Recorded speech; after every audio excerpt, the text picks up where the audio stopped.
ये 5 मिलियन है, पैसा तुम्हारा, ये प्राचीन वस्तु मेरी। 5 मिलियन गलती से कचरे का ढेर विरासत में मिला, सोचा नहीं था कि इससे किस्मत बदल जाएगी। देशंग, मैंने और तुम्हारे बड़े भाई ने सब तय कर लिया है। तुम्हारे पिताजी के जीवित रहते समय की इच्छा के अनुसार घर का मकान और 2 एकड़ जमीन तुम्हारे बड़े भाई देहाई को दे दी जाए। तुम्हें कुछ कहना है क्या? घर और जमीन सब उसे दे दो, तो मुझे क्या मिलेगा? मैं सड़क पर तो नहीं सो सकता। पिता के जीवन में सबसे प्रिय वो चीजें, पुराना बक्सा, पुराना घड़ा और यह कांसी का पेशाबदान, ये सब पिता के दिल के बहुत करीब थे। तुम इन्हें कम मत समझो। बस इतना ही, और कुछ नहीं। और कुछ चाहिए? तुमने इन सालों में घर का खाया पिया, तुमसे खाने के पैसे नहीं मांगे, यही बहुत है। ये कबाड़ तुम्हें चाहिए तो लो, नहीं तो फेंक दो। पिताजी जब जीवित थे तो सबसे ज्यादा मुझे प्यार करते थे। कैसे हो सकता है कि उन्होंने मेरे लिए सिर्फ ये कचरा छोड़ा हो? तशेंग, अब बस करो। सब अपने सगे भाई हैं, क्यों इतना बिगाड़ रहे हो? छोड़ो लड़ाई झगड़े का क्या मतलब। अगर पिताजी हमें भाइयों को दुश्मन बनते देखते तो वो नीचे भी चैन से नहीं रह पाते। वो कचरा बस कचरा ही है। ठीक है, मैं सहमत हूं, वो चीजें मैं ले लूंगा। तुमने क्या कहा? मैंने गलत तो नहीं सुना? तुम फिर से कहो। मैंने कहा कि चूंकि यह पिताजी के जीवित रहते हुए की बात है, तो सब कुछ तुम्हें दे दो। मुझे बस वह पुरानी चीजें चाहिए और कुछ नहीं चाहिए। अब ये बात सही है, आखिर हम सगे भाई हैं। मैं तुम्हें नुकसान कैसे पहुंचा सकता हूँ? हाँ, जब तक पिताजी का अंतिम संस्कार हो जाता है, तुम इस पुरानी घर में कुछ समय और रह सकते हो, जब तक तुम्हें कहीं और ठिकाना नहीं मिल जाता। बड़ा भाई तुम्हें सच में सड़क पर सोने नहीं देगा, है ना? वो सच में एक बेवकूफ है। एक ढेर कचरे से उसे टाल दिया। अब घर और जमीन मेरी हो गई। देशंक, तुम बहुत सीधे हो। तुम्हारा बड़ा भाई तुम्हें धोखा दे रहा है, ये तुम्हें समझ नहीं आता। वो मेरा सगा बड़ा भाई है, मुझे धोखा क्यों देगा? सगे बड़े भाई होने से क्या होता है? पैसे के सामने सगे भाई का क्या मतलब? तुम्हारे पिता तो वैसे भी मर चुके हैं। घर और जमीन का फैसला तुम्हारे बड़े भाई की जुबान से ही होगा। मुखिया जी, अभी तो आपने ऐसा नहीं कहा था। अरे मैं भी तुम्हारे भाई के तरीके को पसंद नहीं करता। मैं तुमसे कुछ नहीं छुपाऊंगा। तुम्हारे भाई का मकसद ये टूटा हुआ घर और वो 2 एकड़ पतली जमीन नहीं है, वो इस प्लॉट के लिए है। आवासीय भूमि? इस सुनसान जगह पर आवासीय भूमि की क्या कीमत होगी? वो पहले था, अब ऐसा नहीं है। कोई यहाँ निवेश करके निर्माण करना चाहता है। तुम्हारा ये पुराना घर ठीक योजना की रेखा पर है। बस इसे गिराना होगा और तुम्हें पूरे 10 लाख का मुआवजा मिलेगा।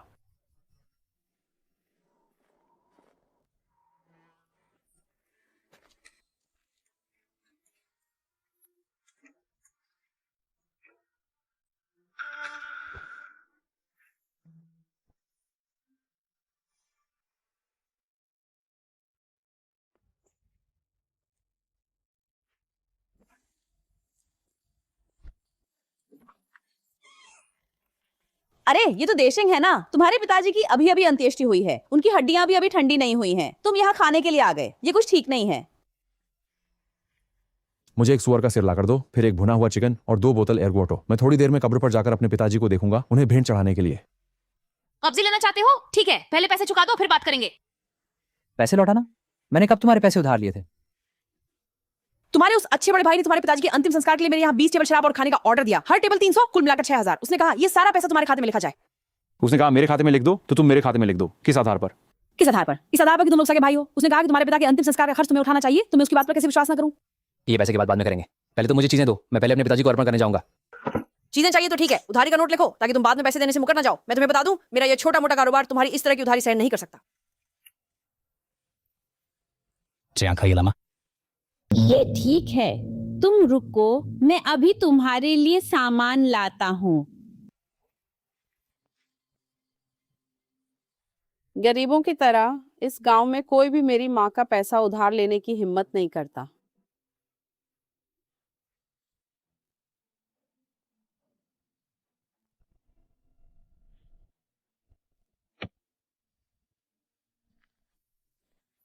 ली बेटाई, यह नौजवान क्या कर रहा है? बॉस, उसके हाथ में जो है वो शायद प्राचीन वस्तु है, वो इसे बेचने आया है। पुराना सामान? क्या तुम मजाक कर रहे हो? ऐसी जगह पर सच में ऐसा खजाना है? चलो पहले जाकर देखते हैं। पिताजी, आप बहुत जल्दी चले गए, एक भी बात कहे बिना। बड़े भाई ने आपके छोड़े हुए घर और जमीन सब ले ली। उन्होंने मुझे एक ढेर सारी बेकार पुरानी चीजें दी, कहा कि ये आपकी सबसे कीमती चीजें हैं। पिताजी, आपने इन चीजों को इतना कीमती माना तो मैं इन्हें सब जलाकर आपको भेज देता हूँ, ताकि आप नीचे इन्हें याद न करें और बड़े भाई भी बाद में मुझसे इन बेकार चीजों के लिए झगड़ा न करें। वहां की उस सुंदर लड़की, रुक जाओ, आवेश में आना शैतान का काम है। तुम लोग कौन हो? हेलो स्मार्ट लड़के, मेरा नाम ली है, तुम मुझे लीसन कह सकते हो। मैं हांगकांग से आया एक व्यापारी हूँ जो यहाँ रिश्तेदारों से मिलने आया हूँ। नहीं सोचा था कि इस तरह के दूर दराज के छोटे से स्थान पर ऐसा खजाना मिल सकता है। खजाना? तुम इस पुराने पॉट की बात कर रहे हो? हाँ यही है भाई, इसे मुझे ध्यान से देखने दो।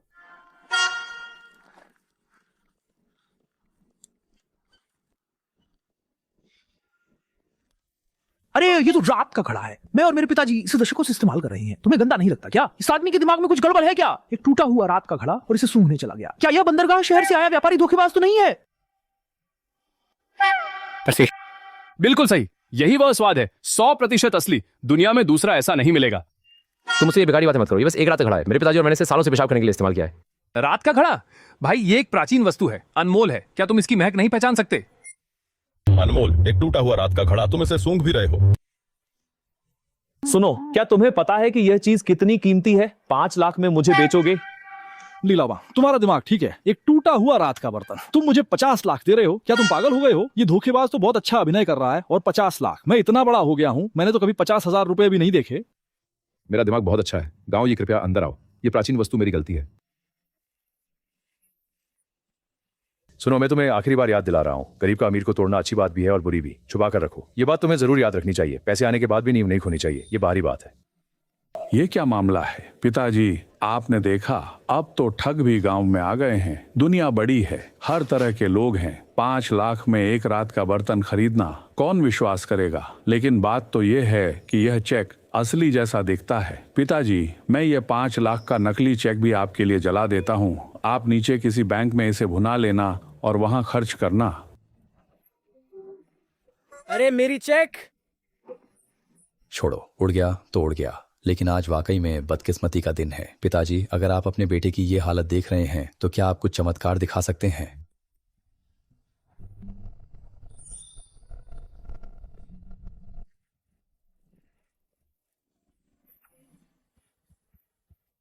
मैंने नहीं सोचा था कि तुम खुद ही वापस आ जाओगे। क्या हम दोनों का सच में कोई नाता है? खैर, चूंकि तुम मेरे साथ रहना ही चाहते हो तो मैं तुम्हें एक याद के रूप में रख लेता हूं। देखने में यह अच्छी तरह से बना हुआ लगता है, फेंकना तो अजीब होगा।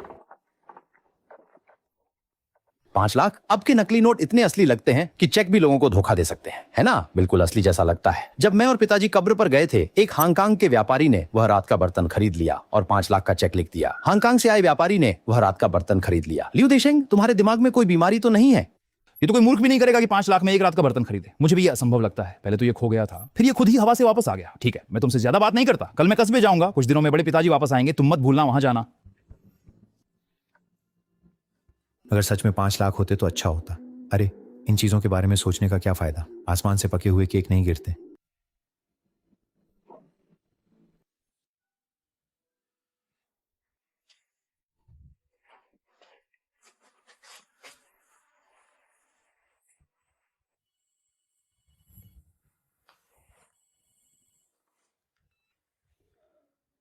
हेलो, कौन बोल रहा है?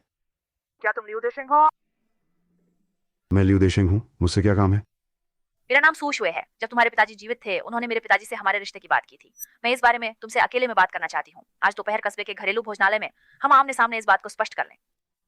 ठीक है, मुझे पता है, मैं दोपहर में समय पर पहुंच जाऊंगा।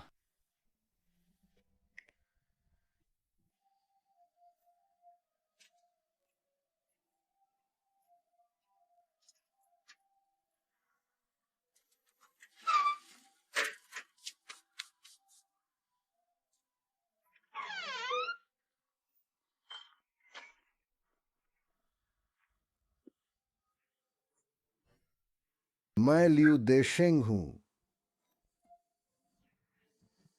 ठीक है, हम सब वयस्क हैं, सीधे मुद्दे पर आते हैं। ठीक है, तुम बोलो, मैं सुन रहा हूँ। मैं पहले तुमसे पूछता हूँ, तुम्हारी 1 महीने की तनख्वाह कितनी है? मैं नौकरी नहीं करता, बस घर पर खेती करता हूँ, और जब खेती का काम नहीं होता तो कस्बे में जाकर कुछ काम कर लेता हूँ। औसतन हर महीने 800 रुपए ही कमा पाता हूँ। 800 रुपए? तुम मेरे साथ मजाक तो नहीं कर रहे हो? आजकल के जमाने में 800 रुपए से क्या हो सकता है? गाँव में खर्चा कम होता है, इतना काफी है। क्या ये पर्याप्त है? क्या तुम्हारे पास घर है, गाड़ी है, कितनी बचत है? घर नहीं है। मेरे पिता की मृत्यु के बाद घर और जमीन मेरे बड़े भाई को मिल गई, और गाड़ी तो बिल्कुल नहीं है, बस एक पुरानी साइकिल है। जमा पूंजी एक भी पैसा नहीं है। घर तुम्हारे बड़े भाई को दिया गया है। चूंकि तुम्हारे भाई ने उस पुराने घर की जमीन का अधिकार लिया है, तो मैं तुम्हारे बड़े भाई के पास जाऊंगा। वह पुरानी जमीन 10 लाख रुपए की है। तुमने मेरे हालात के बारे में पहले से पता नहीं था? अगर तुम्हारे मर चुके पिता ने यह नहीं कहा होता कि तुम्हारे पुराने घर की वह खराब जमीन तुम्हें 10 लाख का मुआवजा देगी, तो कौन यहाँ आकर तुम्हारे जैसे गरीब से रिश्ता जोड़ता? जब पिताजी जीवित थे तो क्या पुराना घर मेरे लिए ही रखने की तैयारी थी? तभी तो बड़े भाई ने इतनी जल्दी घर हथिया लिया। असल में वह पहले से ही पिताजी की मंशा जानता था। नमस्ते, क्या हम पहले कहीं मिले हैं? मुझे ऐसा क्यों लगता है कि आप बहुत परिचित हैं। शायद नहीं। मैं आमतौर पर बहुत कम शहर आता हूँ, हो सकता है आपने किसी और को देखा हो। मुझे याद आ गया, तुम लियू देशिंग हो। 2 साल पहले जब भारी बारिश और बाढ़ आई थी, हमारे कई छात्र फंस गए थे। तब तुमने खतरे की परवाह किए बिना एक एक करके बच्चों को सुरक्षित स्थान पर पहुंचाया था, सही है ना?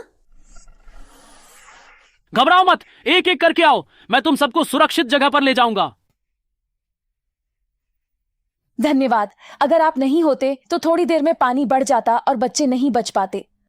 कोई बात नहीं, ये तो मेरा कर्तव्य था। ओह, तुम उस घटना की बात कर रहे हो। ये तो मेरा कर्तव्य था। ऐसी स्थिति में कोई भी होता तो पानी में कूदकर बचाने जाता।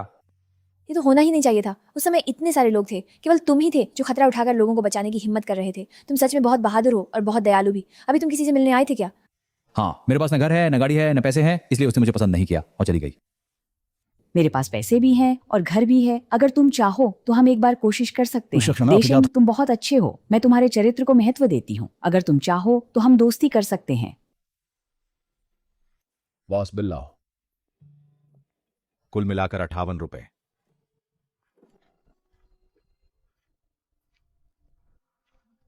क्यों ना हम कस्बे के फोटो स्टूडियो में जाकर एक फोटो खिंचवा लें।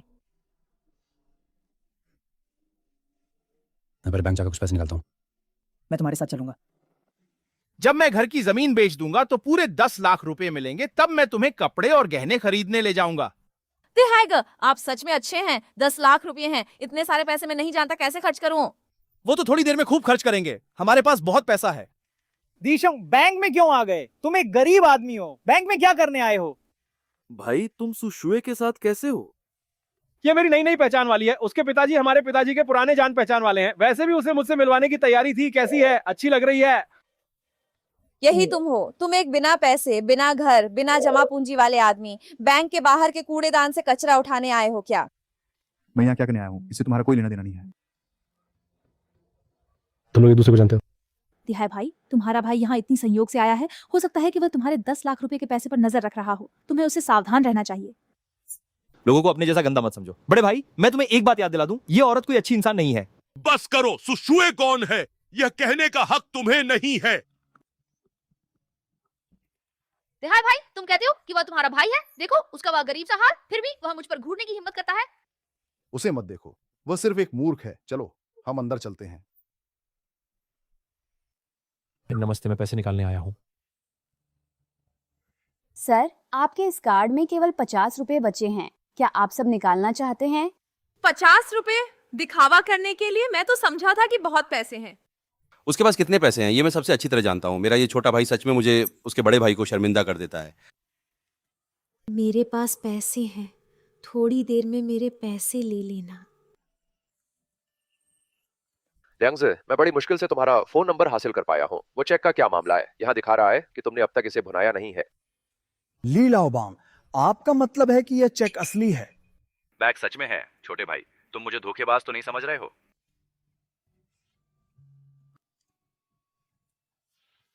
वो नकली मुद्रा। लियू देशिंग, क्या तुम पागल हो गए हो? नकली चेक लेकर बैंक में पैसे ठगने आए हो? यह नकली चेक। आजकल सच में हर तरह के लोग होते हैं। मुझे लगता है कि वह न केवल गरीब है बल्कि उसके दिमाग में भी समस्या है। सर, क्या आप इस अनाम चेक को सत्यापित करना चाहते हैं? अगर ये 5 लाख सच में होते तो मैं फर्श खा लेता। मैंने अपनी आंखों से इस नकली नोट को देखा है। ऐसा एक गरीब आदमी, उसके पास 5 लाख की चेक कैसे हो सकती है? 1, 10, 100, 1000, 10,000, लाख, 10 लाख, करोड़। वाकई में ये 5 करोड़ है। वास्तव में यह सच है, कोई धोखेबाज नहीं। 50 लाख, क्या मैं सपना देख रहा हूं? असंभव, बिल्कुल असंभव। वह एक गरीब आदमी है जिसे खाना भी मुश्किल से मिलता है। उसके पास 5 लाख कहां से आएंगे? यही बात है। तुम एक छोटे से काउंटर क्लर्क हो, ध्यान से देखा भी है या नहीं? अगर ये नकली चेक हुआ तो तुम्हारा बैंक बदनाम होगा। उस समय अगर कोई समस्या हुई तो क्या तुम ये जिम्मेदारी उठा सकते हो? लीलाबा ने कहा कि गरीब लोग अचानक अमीर हो जाएं तो आसानी से मुसीबत में पड़ सकते हैं। अगर अभी मान लिया तो लियू देहाई निश्चित रूप से नाराज होगा और तब पूरे गांव को पता चल जाएगा। फिर मैं भविष्य में चैन से नहीं रह पाऊंगा। हाँ, तुम अच्छे से देखो, क्या ये चीज सच में असली है? असल में मैंने भी इस प्रकार की चेक नहीं देखी है। शायद मैंने गलत देखा। मैंने तो कहा था तुम्हारे पास 5 लाख कैसे हो सकते हैं। असल में तुम यहाँ बड़ा बनने का नाटक कर रहे थे। लगभग तुम्हारे इस चाल में फंसी गया था।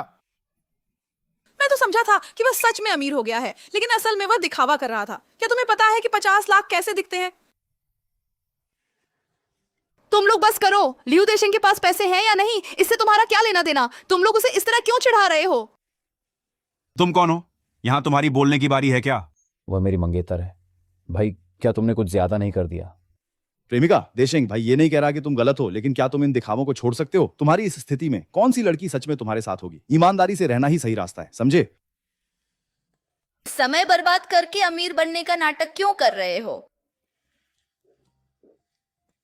डीशिंग, क्या वह चेक सच में नकली है? कौन है लियू देशिंग साहब? मैं लियू देशिंग। नमस्ते श्रीमान लियू, आपकी वह चेक हमने तुरंत सत्यापित कर ली है। आप देखिए, क्या आप किसी जगह अकेले में बात करना चाहेंगे? अकेले बात करें? यहाँ पर बात नहीं हो सकती। लियू साहब, यहाँ बहुत भीड़ है और इतनी महत्वपूर्ण बात करना सुविधाजनक नहीं है। हमारे ऊपर एक विशेष वीआईपी मीटिंग रूम है, आप मेरे साथ आइए, हम ऊपर जाकर आराम से बात करेंगे।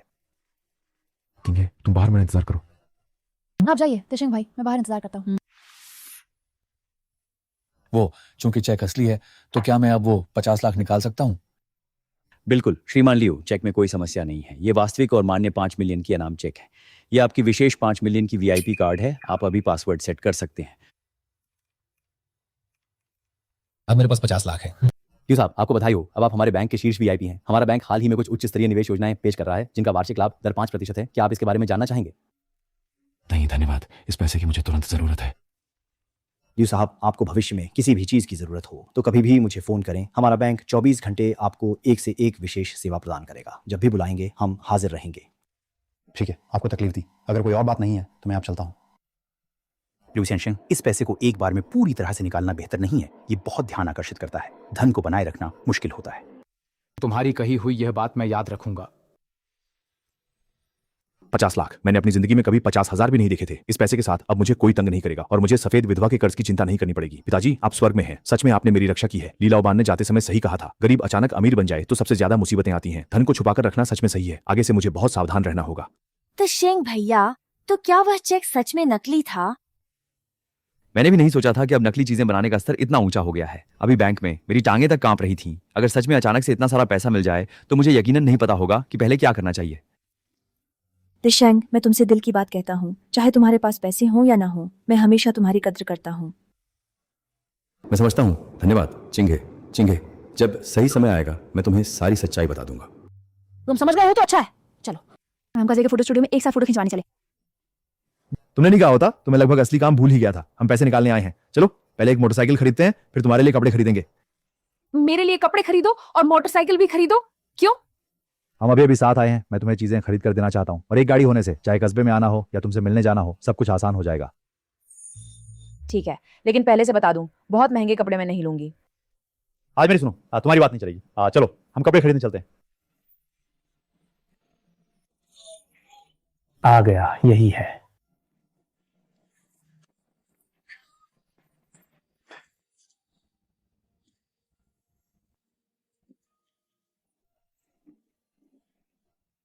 तुम देखो उस आदमी ने कैसे कपड़े पहने हैं, उसकी आस्तीनें तक घिस गई हैं। देखने से ही लगता है कि वह एक गरीब लड़का है।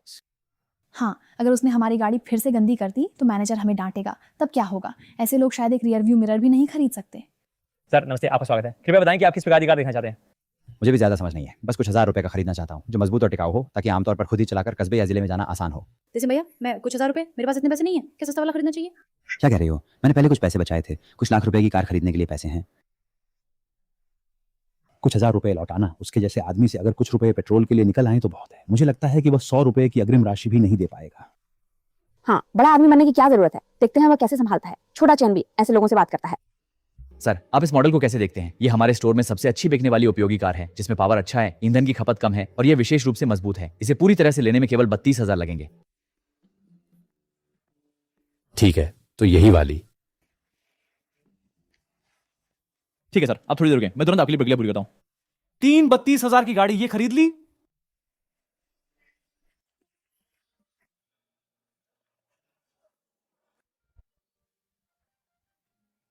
आपको कर दिया।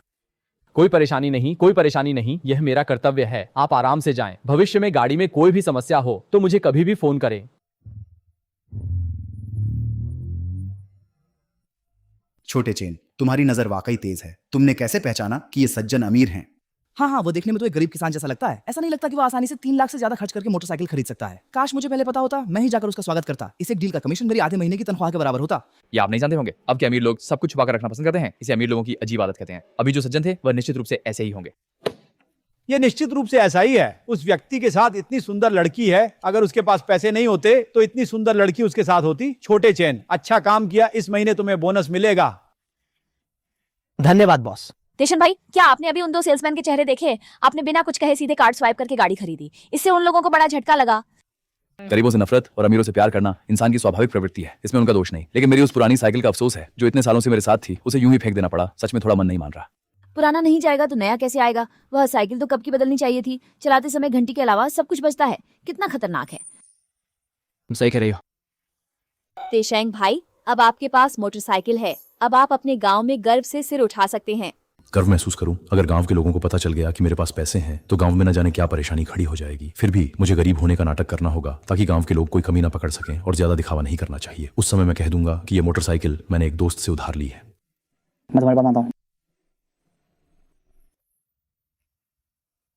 तिशंग भाई, मैं घर पहुंच गया हूँ। आगे जब मेरी कक्षा नहीं होगी तो क्या मैं अक्सर गांव में आपसे मिलने आ सकता हूँ?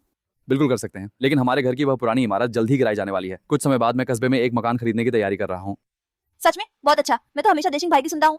हाँ, तुम्हें कल छात्रों को पढ़ाना है। जल्दी घर जाकर आराम करो। कोई भी बात हो तो मुझे कभी भी फोन करना।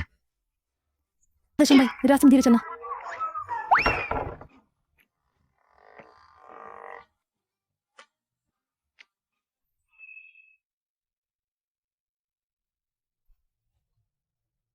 वो मोटरसाइकिल चलाने वाला लियू देशिंग वो गरीब आदमी है। नामुमकिन है, वो तो खाने के लिए भी मुश्किल से कमा पाता है। वो मोटरसाइकिल कैसे खरीद सकता है? अरे, ये तो देशिंग है ना। कुछ दिनों में ही मोटरसाइकिल पर चढ़ गया। ये कहाँ से चुराई या छीनी है? भाई जी, जब मेरे पिताजी का निधन हुआ था तब आपके यहाँ अंतिम संस्कार हुआ था और हम पर आपके 6,000 रुपए का भोज का कर्ज है। सही है ना? आप उधारी की पर्ची निकालिए, मैं आज आपको पैसे लौटा देता हूँ। पैसे लौटाना? तुमने अभी कहा कि तुम पैसे लौटाना चाहते हो। देशिंग, तुम्हें बुखार तो नहीं है? सुबह तुम 100 रुपए भी नहीं निकाल पाए थे। अब तुम मुझे 6,000 रुपए कैसे लौटाओगे? मैं तुम्हें बेवकूफ नहीं बना रहा हूँ। तुम मुझे उधारी की पर्ची दे दो, हम दोनों का हिसाब बराबर। अरे देशिंग, तुम देखो ये बच्चा, ये तो सिर्फ 6,000 रुपए है ना। इतनी जल्दी क्या है? हम एक ही गांव में रहते हैं। जब चाहो तब चुका देना। भाई जी, आप ये चाल मत चलिए। कर्ज चुकाना ये तो सही है, ये पैसा मैं नहीं चुकाऊंगा तो मन में शांति नहीं रहेगी। आप फिर भी उधारी की पर्ची निकालिए, आज हम दोनों का हिसाब साफ कर देते हैं। अरे वाह देशिंग, ये तो कुछ ही दिनों में इतनी अच्छी मोटरसाइकिल पर चढ़ गए हो। मैं देख रही हूँ कि ये गाड़ी कम से कम 3 से 4 लाख की होगी। तुम ईमानदारी से बताओ, तुम्हारे पास इतना पैसा कहाँ से आया? दीदी, इस बारे में आप चिंता मत करो। ये खरीदी नहीं है, ये एक दोस्त से उधार ली गई गाड़ी है। मैं इसे आमतौर पर काम के लिए इस्तेमाल करता हूँ। कुछ समय बाद इसे वापस करना होगा। तुम झूठ बोल रहे हो। किस तरह का दोस्त तुम्हें 3 लाख से ज्यादा की मोटरसाइकिल उधार दे सकता है? सच सच बताओ, क्या बाहर से पैसे उधार लिए हैं? मैंने बाहरी लोगों से पैसे नहीं उधार लिए हैं। पैसे मैं बाद में तुम्हें दे दूंगा, तब तक तुम उधार की पर्ची तैयार रखना। अरे देशिंग, तुम मत जाओ। तुम बहन को सच सच बताओ, तुम्हारे पास पैसे आखिर कहाँ से आए? वो लियू देशिंग नहीं है क्या? वो मोटरसाइकिल कैसे चला रहा है? कुछ दिन पहले वह अभी भी उस पुरानी साइकिल पर सवार था। अचानक उसने नई गाड़ी कैसे ले ली? ये गाड़ी कितने की होगी? मुझे लगता है कि वह जरूर अमीर हो गया है, नहीं तो उसके पास मोटरसाइकिल खरीदने के लिए पैसे कहाँ से आए?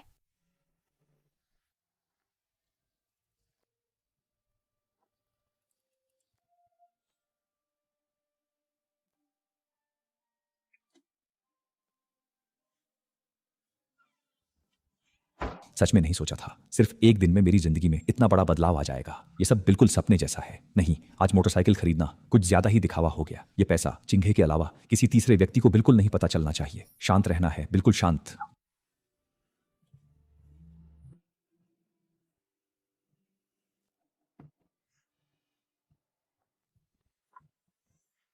भाई, तुम यहाँ कैसे आए? डेक्सिंग, मैंने सुना है कि तुम अमीर हो गए हो। आंगन में ये नई मोटरसाइकिल तुम्हारी है? नहीं खरीदी, मेरे एक दोस्त ने मुझे कुछ दिनों के लिए चलाने के लिए दी है। कुछ समय बाद उसे वापस करनी है। भाई, तुम मुझसे क्या काम है? दोस्त ने उधार दी। कौन सा दोस्त इतना उदार है जो तुम्हें 3 लाख से ज्यादा की मोटरसाइकिल उधार दे सकता है? मुझे कैसे नहीं पता कि तुम्हारे पास इतना अमीर दोस्त है? भाई, तुम्हें क्या काम है? मैं तुम्हें सूचित करने आया हूँ। मेरे पिताजी ने कहा है कि कल दोपहर तुम्हें हमारे घर खाने पर आना है। उन्होंने कहा कि उन्होंने तुम्हें काफी समय से नहीं देखा है और तुम्हारे साथ 2 पैग पीना चाहते हैं। ठीक है, मुझे पता है। हाँ, याद रखना कि कुछ अच्छी शराब की बोतलें लेकर आना। मेरे पिताजी को वही पसंद है। उन 10-20 रुपए की सस्ती शराब से उन्हें बेवकूफ मत बनाना। हमारे लियू परिवार की इज्जत का सवाल है।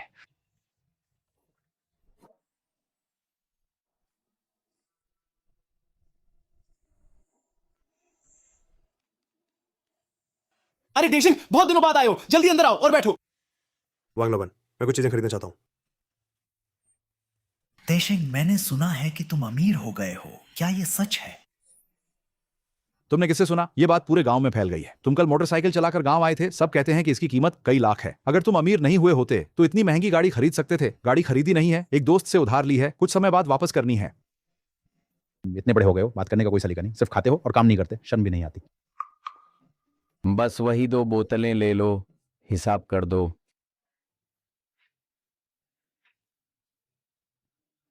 दो बोतल एर्गो तो कुल मिलाकर 60 रुपए।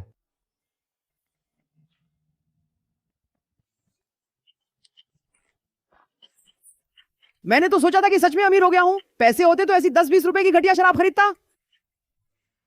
दिशा, तुम इधर आओ। तुम्हारे बड़े पिताजी के घर जाने से पहले मुझे तुमसे कुछ बातें करनी है। तीसरे चाचा, आप कहिए, जब मेरे पिताजी जीवित थे तो आप ही सबसे ज्यादा मेरा ख्याल रखते थे। आपकी बात मैं सुनूंगा। तुम्हारे बड़े पिताजी कैसे इंसान है ये तुम्हें पता है। आज तुम्हें खाने पर बुलाया है ताकि तुमसे बातों में कुछ निकाल सके। देखना चाहते हैं कि तुम सच में अमीर हो गए हो या नहीं। उनके मन में क्या योजना है?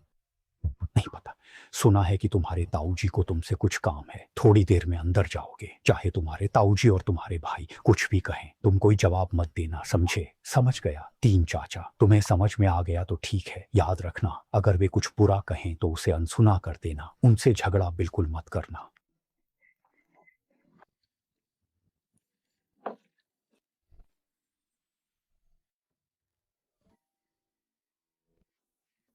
तीशा, तुम आ ही गए? पहले जाकर हाथ धो लो, भाभी ने तुम्हारे पसंदीदा खाने बनाए हैं।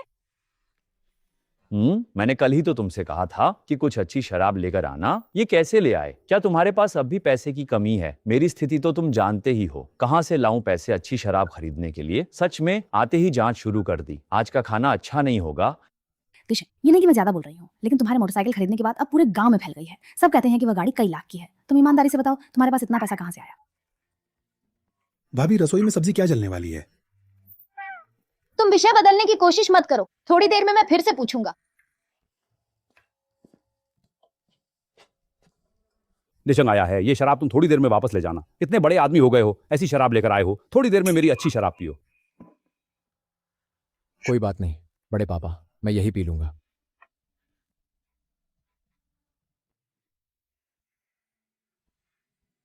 वैसे बड़े पापा, मेरे बड़े भाई क्यों नहीं आए? तुम्हारे बड़े भाई, अब तो उनका मन पूरी तरह से कस्बे की सुपरिवार की औरत ने मोह लिया है। हर दिन उनके इर्द गिर्द घूमते रहते हैं, पूरी तरह से मोहित हो गए हैं। मुझे लगता है कि जल्दी ही तुम्हारे पिता की छोड़ी हुई सारी संपत्ति बर्बाद कर देंगे। सुपरिवार की सुशु है। क्या वह वही नहीं है? बात यह है कि वह लड़की तुम्हारे पिता के जीवित रहते हुए तुम्हारे लिए तय की गई थी, लेकिन तुम्हारे बड़े भाई ने उसे छीन लिया। हाय, वैसे भी तुम सब सगे भाई हो, कौन शादी करे क्या फर्क पड़ता है? और फिर वो सुशुए दिखने में सुंदर है, घर की स्थिति भी अच्छी है। तुम्हारे बड़े भाई के साथ रहना तुम्हारे साथ रहने से बेहतर है ना? ठीक है, कम बोलो, ये अच्छी बात है। वह सुपरिवार की लड़की घमंडी है, गरीबों को नापसंद करती है और अमीरों को पसंद करती है। वह बिल्कुल भी अच्छी जीवन साथी नहीं है, हमारे देश के लिए उपयुक्त नहीं है।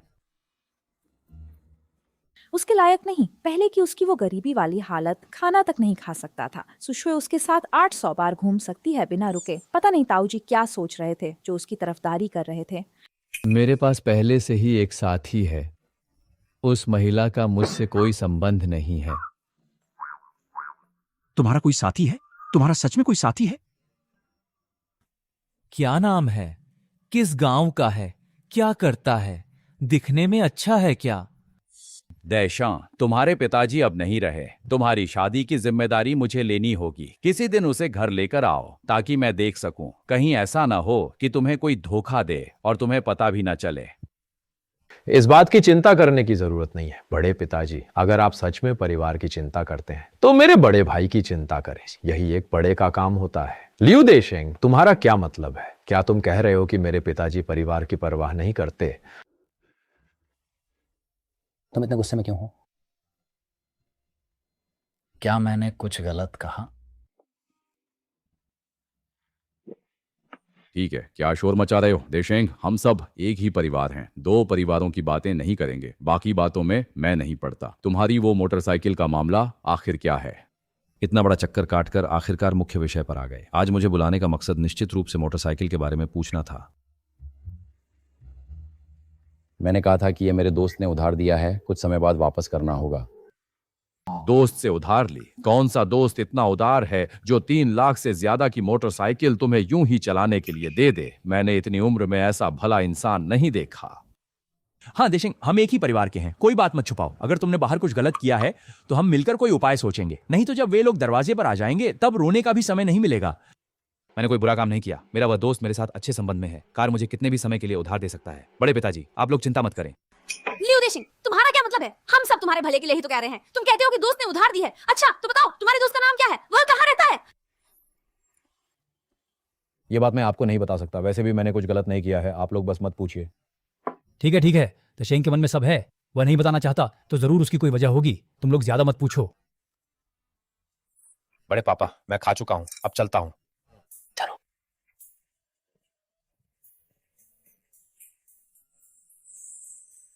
पापा, आपने देखा नहीं, इस लड़के की नजरें बदल गई हैं। पहले वो हमें देखकर सिर भी नहीं उठाता था, अब तो हमारी बातों का जवाब देने की हिम्मत कर रहा है। वो जरूर हमसे कुछ छुपा रहा है।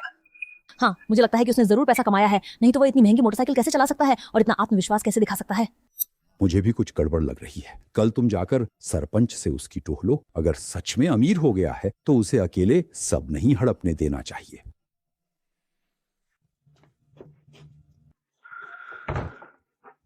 एक मोटरसाइकिल ने इतने लोगों को मेरी जांच करने के लिए खींच लिया। हर कोई भूखे भेड़िए की तरह मुझे घूर रहा है। अगर उन्हें पता चल गया कि मेरे पास अब 5 लाख हैं तो पूरे गांव के लोग पैसे उधार लेने के लिए मेरे घर के दरवाजे पर खड़े हो जाएंगे। यहाँ छुपाना सबसे सुरक्षित है। कोई भी नहीं सोच सकता कि मैं 5 लाख की बैंक कार्ड को जूते में छुपाऊंगा।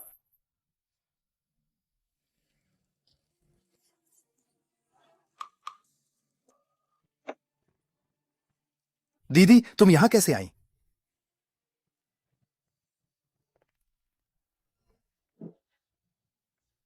देशिंग, तुम ईमानदारी से बहन को बताओ, क्या तुम बाहर कुछ गलत काम कर रहे हो? आंगन में वो मोटरसाइकिल, आखिर क्या मामला है? दीदी, तुम गांव वालों की बकवास मत सुनो। वो गाड़ी मेरी नहीं है, वो मेरे एक दोस्त ने मुझे कुछ दिनों के लिए चलाने के लिए दी है, कुछ समय बाद वापस करनी है। दोस्त से उधार लिया? देशिंग, मेरी आंखों में देखकर फिर से कहो, जब तुम छोटे थे और झूठ बोलते थे, तुम्हारी आंखें इधर उधर घूमने लगती थीं। अब भी वही आदत है, तुम झूठ बोल रहे हो। बड़ी बहन मुझे समझती है, लेकिन इस बार मामला अलग है, ये बात बिल्कुल नहीं बताई जा सकती। दीदी, तुम चिंता मत करो, मैंने सच में कुछ गलत नहीं किया है। ये गाड़ी कैसे आई इसकी भी तुम पूछताछ मत करो। हाँ, तुम आज मुझसे मिलने क्यों आई हो?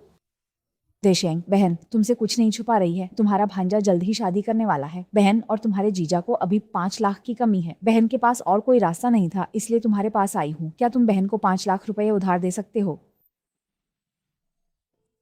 दीदी, मैं 5 लाख रुपए कहाँ से लाऊं? घर की जमीन बड़े भाई को दे दी गई है, यह तो आप जानती ही हैं।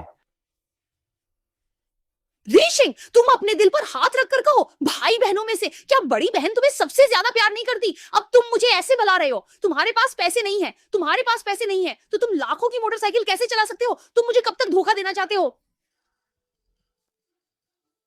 मैंने कितनी बार कहा है, ये गाड़ी मेरे दोस्त ने मुझे उधार दिया है, कुछ समय बाद मुझे उसे वापस करनी है। मेरे पास सच में पैसे नहीं हैं। दीदी, मैं तुम्हारी मदद नहीं करना चाहता, ऐसा नहीं है, बल्कि मैं सच में नहीं बता सकता।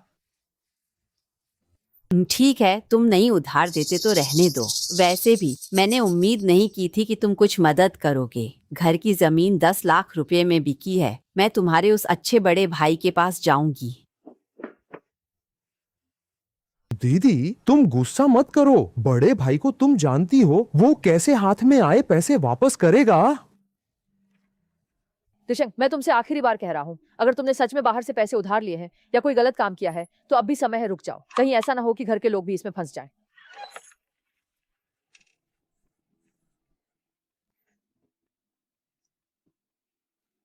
कल पहले जाकर सफेद विधवा के वह 6,000 रुपए लौटा दूंगा, फिर कस्बे में जाकर घर देखूंगा। घर पर अब बड़े चाचा की नजर है और बड़े भाई भी घर की जमीन बेचने वाले हैं। मुझे जल्दी से अपने लिए एक सुरक्षित जगह ढूंढनी होगी।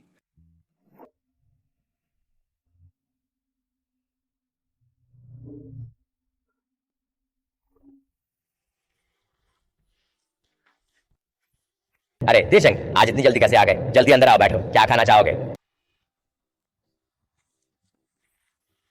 जरूरत नहीं है सफेद बहन, मैं आज खाने के लिए नहीं आया हूँ। ये 6,000 रुपए हैं जो मेरे पिताजी की अंतिम संस्कार की दावत के लिए तुम्हारे उधार के पैसे हैं। तुम गिन लो, सही से गिन लो। अरे तुम ये क्या कर रहे हो बच्चे? इतनी औपचारिकता क्यों? हम सब एक ही गांव में रहते हैं। ये पैसे कब लौटाओगे? इससे क्या फर्क पड़ता है? मैं तुम्हें थोड़ी कर रहा हूँ। 弄清楚了哈，亲兄弟，明村长。不过有一点我得跟你说清楚，हिसाब करना बेहतर है। सगे भाई साफ साफ हिसाब, लेकिन एक बात मुझे तुम्हें साफ करनी है। तुम कहो, तुम क्या बात कर रहे हो? बहन सब मान जाएगी। भविष्य में मेरे बड़े भाई लियू देहाई मेरे बड़े भाई हैं और मैं हूं। अगर वह भविष्य में आपसे कोई पैसा उधार लेते हैं तो उसका मुझसे कोई संबंध नहीं होगा। चिंता मत करो, चिंता मत करो, ये बात मैंने याद रख ली है। लेकिन देसिंग, तुम सच सच बताओ, कितना पैसा कमाया है? ज्यादा पैसे नहीं कमाए, ये पैसे सब दोस्तों से उधार लिए हैं, एक जगह से लेकर दूसरी जगह भरने के लिए।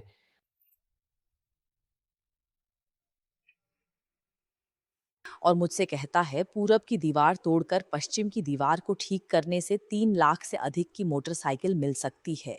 यह लड़का निश्चित रूप से अमीर हो गया है।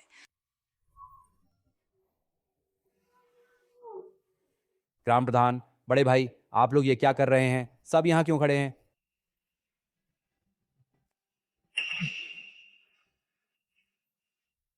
दिशिंग, तुम पहले परेशान मत हो, हम तुम्हें एक महत्वपूर्ण बात बताने आए हैं। महत्वपूर्ण बात।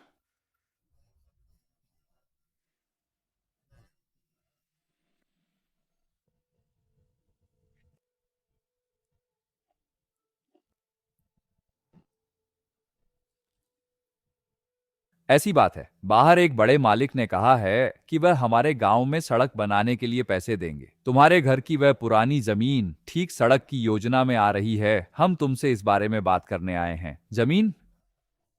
मेरे पिताजी के जाने के बाद वजह जी मेरे बड़े भाई लियू देहाई को नहीं मिला था क्या? इस बात को आप लोग उससे ही बात कर लें, मुझे ढूंढने की जरूरत नहीं है। बात ऐसी नहीं है देशिंग, आखिरकार आप लोग सगे भाई हैं और फिर वो पुराना घर तो आप अभी भी रह रहे हैं, इसलिए पुनर्वास मुआवजे की बात पर आपकी सहमति जरूरी है। सच में मेरे ही पीछे पड़े हैं। जायजीदी तो पहले ही लियू देहाई को दे दिया गया था, उसे सब पता है। अब सड़क बनाने का बहाना लेकर असल में मुझे पैसे देने के लिए मजबूर करना चाहते हैं। ग्राम प्रधान, जो कहना है सीधा कहिए, घुमा फिरा कर नहीं।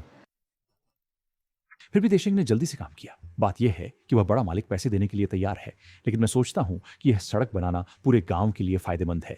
इसलिए गांव ने मिलकर तय किया है कि हम सब परिवार थोड़ा थोड़ा और योगदान दें। कितना कम है? ज्यादा नहीं, बस 10 लाख की कमी है। हम सब ने मिलकर तय किया है, अब तुम सफल हो गए हो, तुम 5 लाख दे दो। जब सड़क बन जाएगी, हम गांव के प्रवेश द्वार पर एक स्मारक पत्थर लगाएंगे जिसमें तुम्हारा नाम सबसे ऊपर लिखा जाएगा। हाँ देशिंग, तुम्हारे लिए 5 लाख रुपए कुछ नहीं है। यही है, जब तुम इस सड़क पर चलोगे तो तुम्हारे चेहरे पर भी रौनक होगी। पुण्य स्मारक पर सबसे पहला नाम तुम्हारा होगा। कितनी शान की बात है। मैं 5 लाख रुपए कहां से लाऊं और मेरे पास पैसे नहीं है? किसने तुमसे कहा कि मैं अमीर हो गया हूं?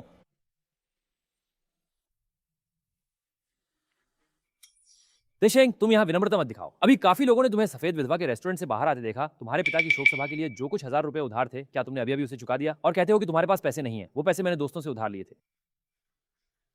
उधार लिया, फिर से उधार लिया। तुम्हारे पास इतने अमीर दोस्त कहां से आ गए? मुझे लगता है कि तुम बस पैसे नहीं देना चाहते।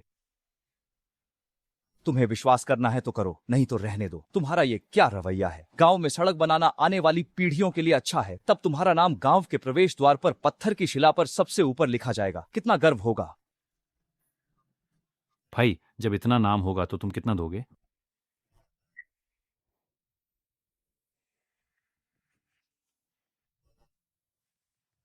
मेरे घर की स्थिति तुम जानते हो, मैं 500 दूंगा। तुम बड़े भाई हो, तुम्हारे घर की स्थिति मुझसे 10 गुना बेहतर है। तुम 500 देते हो और मुझसे छोटे भाई से 50,000 देने को कहते हो। लियू योंग, तुम्हारी शर्म कहां है? तुम तो जानते हो मैं अभी भी व्यापार में कर्ज के साथ हूँ। दिन मुश्किल से गुजर रहे हैं, तुम्हारी तरह नहीं। अब तुमने बड़ी दौलत कमा ली है और इस थोड़े से पैसे की परवाह नहीं करते।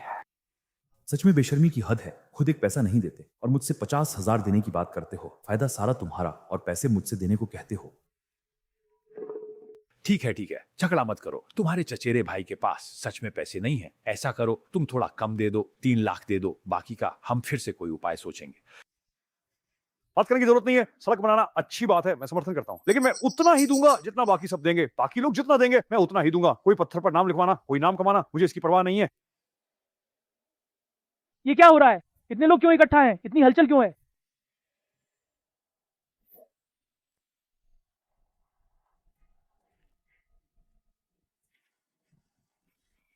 तिहाई, तुम सही समय पर आए हो। देखो तुम्हारा यह भाई, गांव में सड़क बनाना सबके लिए फायदेमंद है, लेकिन वह कुछ पैसे देने के लिए भी तैयार नहीं है। उसमें कोई सामूहिक भावना नहीं है। किस पैसे की बात कर रहे हो? गांव में सीमेंट की सड़क बनानी है, हर घर को पैसे देने होंगे, एक घर 500। देसिंग किसी भी हालत में पैसे देने को तैयार नहीं है, तुम उसे समझाओ। अच्छा, एक तरफ तो हर घर से 500 और अभी अभी मुझसे 50,000 देने को कह रहे थे। अब जब लियू दिहाई के सामने है तो 500 हो गया। एक एक करके सब सच में नाटक कर रहे हैं। क्या सिर्फ 500 रुपए नहीं है? हमारे घर से निकल भी जाए तो क्या होगा? इतना कंजूस क्यों बनना? बाहर बताने पर लोग हंसेंगे नहीं? 500? अभी उन्होंने ऐसा नहीं कहा था। उन्होंने कहा कि सड़क बनाने के लिए 10 लाख की कमी है और मुझसे अकेले से 5 लाख देने को कहा। 50,000? तुम लोग यहाँ किसी को बेवकूफ बना रहे हो। मैं तुम्हें बता दूं, सिर्फ 500, उससे एक पैसा भी ज्यादा नहीं। लियू दहाई, तुम गलत मत बोलो। 5 लाख रुपए देसिंग के लिए क्या है? गांव उसका नाम पत्थर पर सबसे ऊपर लिखने की तैयारी कर रहा है। यह तो बहुत बड़ी बात है जिसे दूसरे लोग चाहकर भी नहीं पा सकते।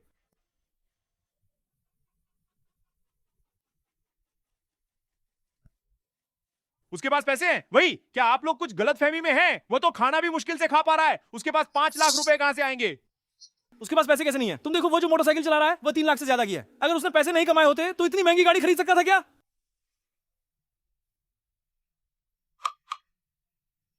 वो गाड़ी तो बिल्कुल नई है। जरूर बाहर बहुत पैसा कमाया होगा, नहीं तो अचानक से इतना अमीर कैसे हो सकता है? तुम लोग कह रहे हो कि उसने बाहर बहुत पैसा कमाया है? वो तो है, ना केवल अमीर हुआ है, मेरे इस अच्छे भाई के पास 5 मिलियन की चेक भी है। 5 लाख? 5 मिलियन की चेक? मैंने सही सुना क्या?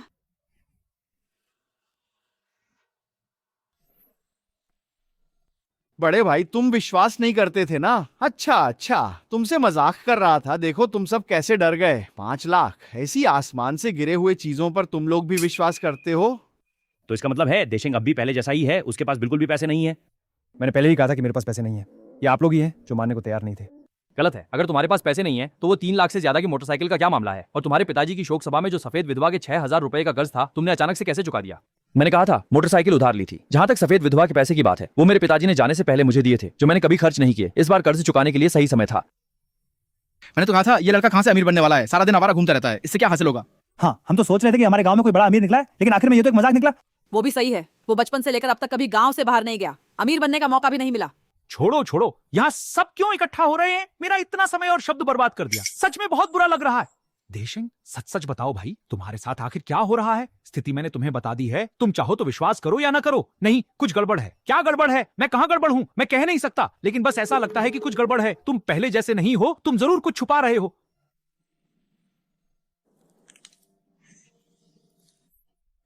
डिशेंग, बड़े भाई को पता है कि तुम्हारा मन खुश नहीं है, लेकिन भाई की एक बात सुनो, कभी भी उन पैसों को मत छूना जिन्हें नहीं छूना चाहिए। अगर बाद में कोई घर आकर ढूंढने लगे तो हमारा पूरा परिवार मुसीबत में पड़ जाएगा। मैंने कब उन पैसों को छुआ जिन्हें नहीं छूना चाहिए। अभी बहस कर रहे हो? तूने वो पैसे नहीं छुए जो नहीं छूने चाहिए थे। तूने वो सफेद विधवा के 6,000 रुपए कैसे चुकाए? हमारे पिताजी के अंतिम संस्कार के पैसे का बहाना मत बनाओ। मुझे सबसे ज्यादा पता है, जब हमारे पिताजी गए थे तो उन्होंने एक पैसा भी नहीं छोड़ा था। ये पिताजी ने मुझे अकेले में बताया था, चुपचाप छुपा कर रखा था। तुम्हें तो पता नहीं होगा। तिहाई, तुम्हारे घर की वो जमीन इस बार सड़क बनाने में कितने पैसे मिलेंगे? कम से कम 1 लाख। हे भगवान, 10 लाख! तुम्हारे घर की किस्मत भी कितनी अच्छी है, सड़क बनाने जैसी अच्छी चीज भी तुम्हारे सिर पर गिर गई। वैसे दिहाई, मैंने सुना है कि आज वह सड़क बनाने वाला बड़ा मालिक खुद आकर अनुबंध पर हस्ताक्षर करेगा। क्या तुमने उस बड़े मालिक को देखा है कि वह कैसा दिखता है?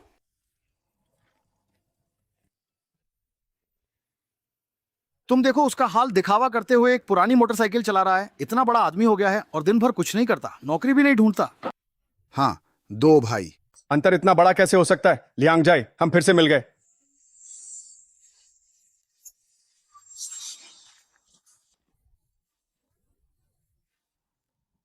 लीलाबा, मोटरसाइकिल अच्छी है। लियांग जाए, तुम ये कहां जाने की तैयारी कर रहे हो? लीलाबान, आप यहाँ कैसे आए? लीलाबन, आप और लियू देशिंग एक दूसरे को जानते? नहीं जानता, लेकिन कुछ दिन पहले जब मैं यहाँ से गाड़ी चला रहा था, गाड़ी कीचड़ में फंस गई थी, तब इस लड़के ने मेरी गाड़ी को धक्का देकर बाहर निकाला। लड़का अच्छा है, दिल का अच्छा है। बिल्कुल सही, बिल्कुल सही। सोचा नहीं था कि आप ही वो लीलाबन है जिन्होंने सड़क बनाने के लिए पैसे दान किए थे। मिलकर खुशी हुई।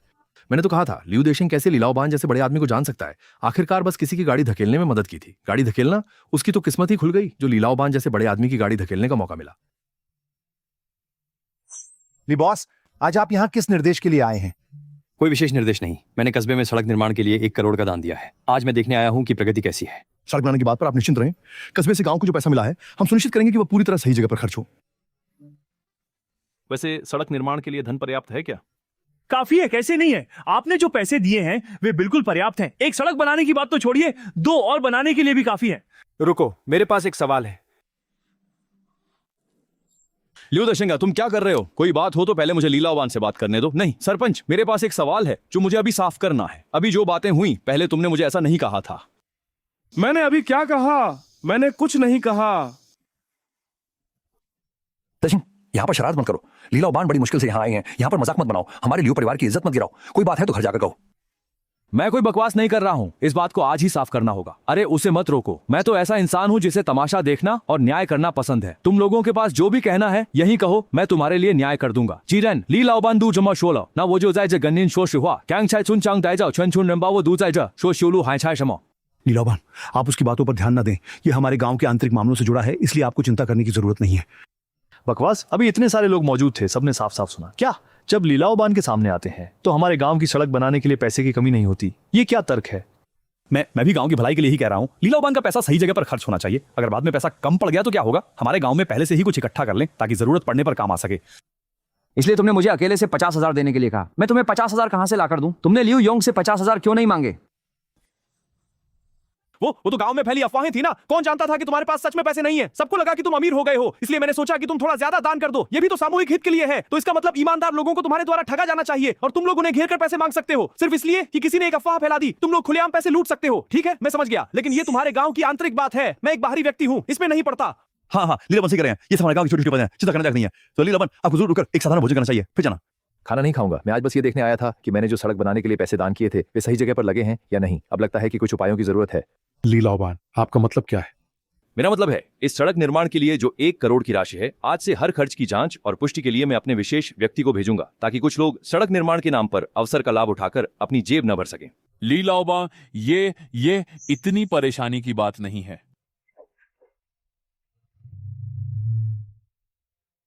दिहाई, तुम्हारा ये भाई सच में कुछ अलग हो गया है। क्या तुम्हें महसूस नहीं हुआ? बदल गया क्या? मुझे तो ऐसा नहीं लगा, बस थोड़ी हिम्मत बढ़ गई है। गांव के मुखिया से बहस करने की हिम्मत कर ली है। देसिंग भैया, आप यहाँ कैसे आए? गाड़ी में बैठो, मैं तुम्हें कस्बे में ले जाकर 2 नए कपड़े खरीदवाता हूँ और हम साथ में घर भी देख लेते हैं। घर देखने? देशिंग भाई, क्या आप सच में कस्बे में घर खरीदने जा रहे हैं? हाँ, गांव में वो पुराना घर, क्योंकि सड़क बनाने के कारण देर सवेर उसे तोड़ना पड़ेगा। हमें हमेशा के लिए अपना एक स्थान होना चाहिए। हमेशा दूसरों पर निर्भर नहीं रह सकते।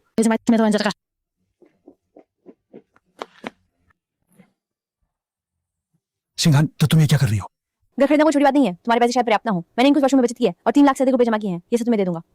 मेरे वे तथाकथित रिश्तेदार केवल कुछ बेबुनियाद अफवाहों के कारण एक एक करके मुझे घेर कर आजमाते और गणना करते हैं। केवल चिंगचो कुछ नहीं कहता, फिर भी अपनी सारी बचत देने को तैयार है। नहीं चिंगचो, मेरे पास पर्याप्त पैसे हैं। चलो पहले कपड़े खरीदने चलते हैं, फिर घर देखने।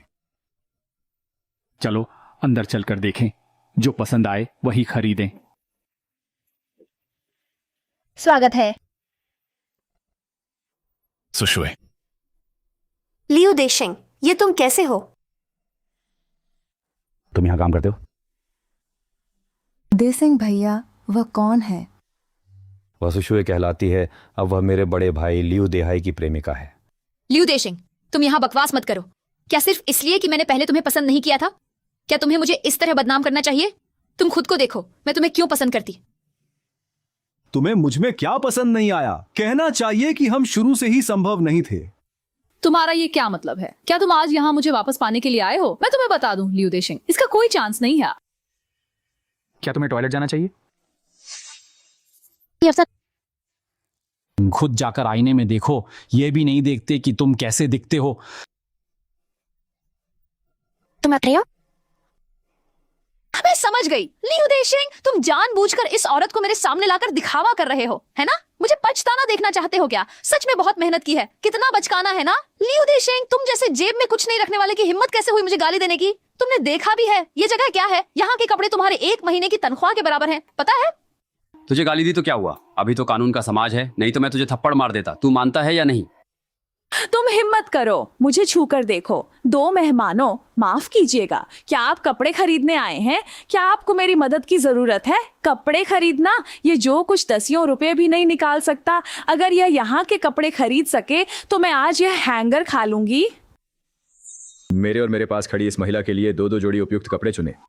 ठीक है, आप दोनों इधर आइए, मैं आपको तुरंत नवीनतम डिजाइन दिखाता हूँ। लियू देशिंग, तुम यहाँ दिखावा करना बंद करो। बाद में आधे दिन तक चुनने के बाद पैसे नहीं निकाल पाओगे और बाहर निकाल दिए जाओगे। शर्मिंदा तो तुम ही होगे। देशिंग भाई के पास पैसे हैं या नहीं, इसका तुमसे क्या लेना देना। यहाँ अपनी शान मत बढ़ाओ। सर मैडम, आप इन कुछ कपड़ों को देखिए, ये सभी हमारे स्टोर में अभी अभी आए हुए हिट मॉडल हैं। तुम पागल हो क्या? तुम सच में और कपड़े दे रहे हो? मुझे खरीद ही नहीं सकता, तुम बेकार में मेहनत कर रहे हो। खरीद नहीं सकते? क्या तुमने देखा कि वह किस गाड़ी में आया है? यह असंभव है, यह बिल्कुल असंभव है। वह इतनी महंगी गाड़ी कैसे खरीद सकता है? देशंग, बाहर जो मोटरसाइकिल है वो सच में आपकी है। अभी तो बहुत अक्कड़ दिखा रहे थे ना। वो तो बस देशंगे के साथ मजाक कर रहा था। मेरी और देशंगे की क्या बात है? मैं सच में ऐसा कैसे कह सकता हूँ? सच में हवा का रुख पहचानने में माहिर है। ऐसे लोग वाकई में घिनौने होते हैं। बस ये कुछ कपड़े ही हैं, इन्हें हमारे लिए पैक कर दीजिए। ठीक है सर, कृपया थोड़ा इंतजार करें, मैं कीमत जोड़ता हूँ। कुल मिलाकर 1300 रुपए हैं। क्या आप निश्चित हैं कि आप ये सभी लेना चाहते हैं? हाँ, सच है। अरे वांग जी, आप कोई और काम कर लीजिए। मैं और देशंग पुराने दोस्त हैं, ये कपड़े मैं ही उनके लिए पैक कर दूंगा। ये आपके यहाँ कपड़े बेचने पर कमीशन मिलता है? बिल्कुल सही। अगर आप और सुशी परिचित हैं तो हम यहाँ पर उसकी उपलब्धि में इसे जोड़ सके हैं। नहीं, मैं उसे नहीं जानता। ठीक है सर, मैं इसे अभी पैक कर देती हूँ। देशंग भाई, आपका क्या मतलब है? चलो हम घर देखने चलते हैं। लियू देशिंग, तुम रुको, इसमें क्या बड़ी बात है? इतना अकड़ क्यों रहे हो? नहीं, मुझे जाकर लियू दिहाई से पूछना होगा कि क्या वह सच में अमीर हो गया है। नहीं तो वह मोटरसाइकिल कैसे खरीद सकता है और बिना पलक झपकाए 1000 से ज्यादा की कीमत के कपड़े कैसे खरीद सकता है? देसिंग भाई, हम अब कहाँ जा रहे हैं? पहले घर देखने चलते हैं। अभी की बात को दिल पर मत लो। मैं इसे दिल पर नहीं लूंगा। वे लोग ही हैं जिनकी नजरें नहीं हैं, जो सिर्फ नाक से लोगों को देखते हैं। उनसे नाराज होना बेकार है।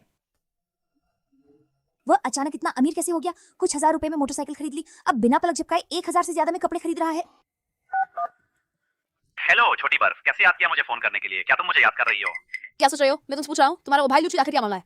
लूची जी, उसने क्या किया? क्या उसने तुम्हें नाराज कर दिया? वो आज उस महिला को लेकर आया जो पहले थी मेरे काम की कपड़ों की दुकान पर कपड़े खरीदने, और उसने 1300 से अधिक रुपए खर्च किए।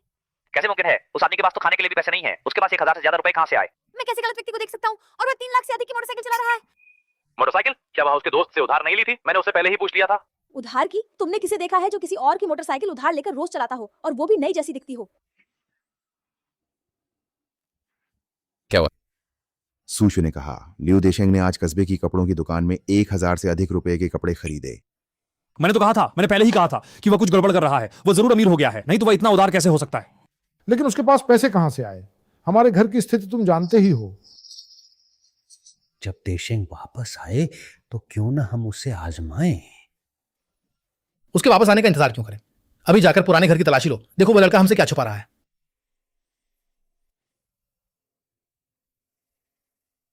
देशंग, यहाँ के घर बहुत महंगे लगते हैं। आखिर कितने का है? क्या हमारे पैसे पर्याप्त नहीं होंगे? चिंता मत करो, घर खरीदने के लिए पैसे अभी भी काफी हैं। अब हम यहीं रहेंगे और उस खराब गांव में वापस जाकर अपमान नहीं सहना पड़ेगा। पहले मैं कभी सोच भी नहीं सकता था कि एक दिन मैं कस्बे में इतना अच्छा घर खरीद पाऊंगा। ये सब मेरे पिता द्वारा छोड़े गए उस रात के बर्तन का धन्यवाद है। तुम लियू देशेंग हो? तुम वांग हाय हो, मिडिल स्कूल की 3री कक्षा के वांग हाय। अरे वाह, पुराने सहपाठी, इतने सालों बाद मिले हैं। अब तो तुम झिंगसियू गार्डन में घर खरीद सकते हो। सच में 3 दिन के बाद आदमी को नए नजरिए से देखना चाहिए। ये भाभी जी है ना, सच में बहुत खूबसूरत हैं। देशेंग, तुमने तो कमाल कर दिया, इतनी अच्छी गर्लफ्रेंड ढूंढ ली। वैसे तुम यहाँ कैसे? कोई उपाय नहीं है, आखिरकार पेट भरने के लिए कुछ तो करना ही है। मैं अब यहाँ बिचौलिया का काम करता हूँ। चलो मैं तुम्हें यहाँ का सबसे अच्छा फ्लैट दिखाता हूँ। ठीक है, देशेंग 30 लाख की घर की बात की और खरीद लिया, वो भी पूरे पैसे देकर। क्या विकसित और क्या अविकसित, बस किस्मत थोड़ी अच्छी है। भाग्य अच्छा होना भी एक हुनर है। सही कहा देशेंग। कुछ दिनों में हमारे मिडिल स्कूल के सहपाठियों की एक पार्टी है जो कस्बे के फू एंड लाओ ग्रैंड होटल में है। अब जब तुम इतने सफल हो गए हो तो तुम्हें जरूर आना चाहिए। क्लासमेट्स की पार्टी? मुझे तो इसके बारे में कुछ भी खबर नहीं मिली।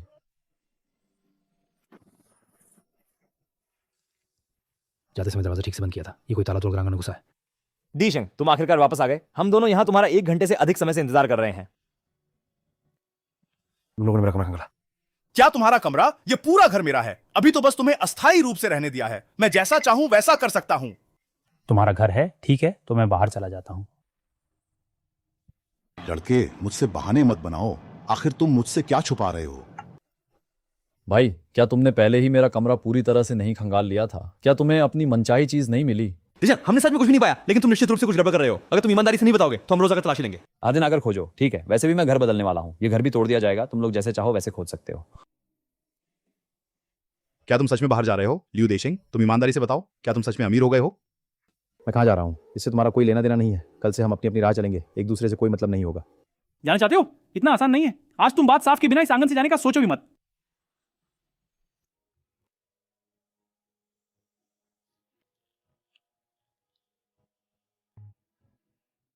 आखिरकार पूरी तरह से संबंध तोड़ने का समय आ ही गया।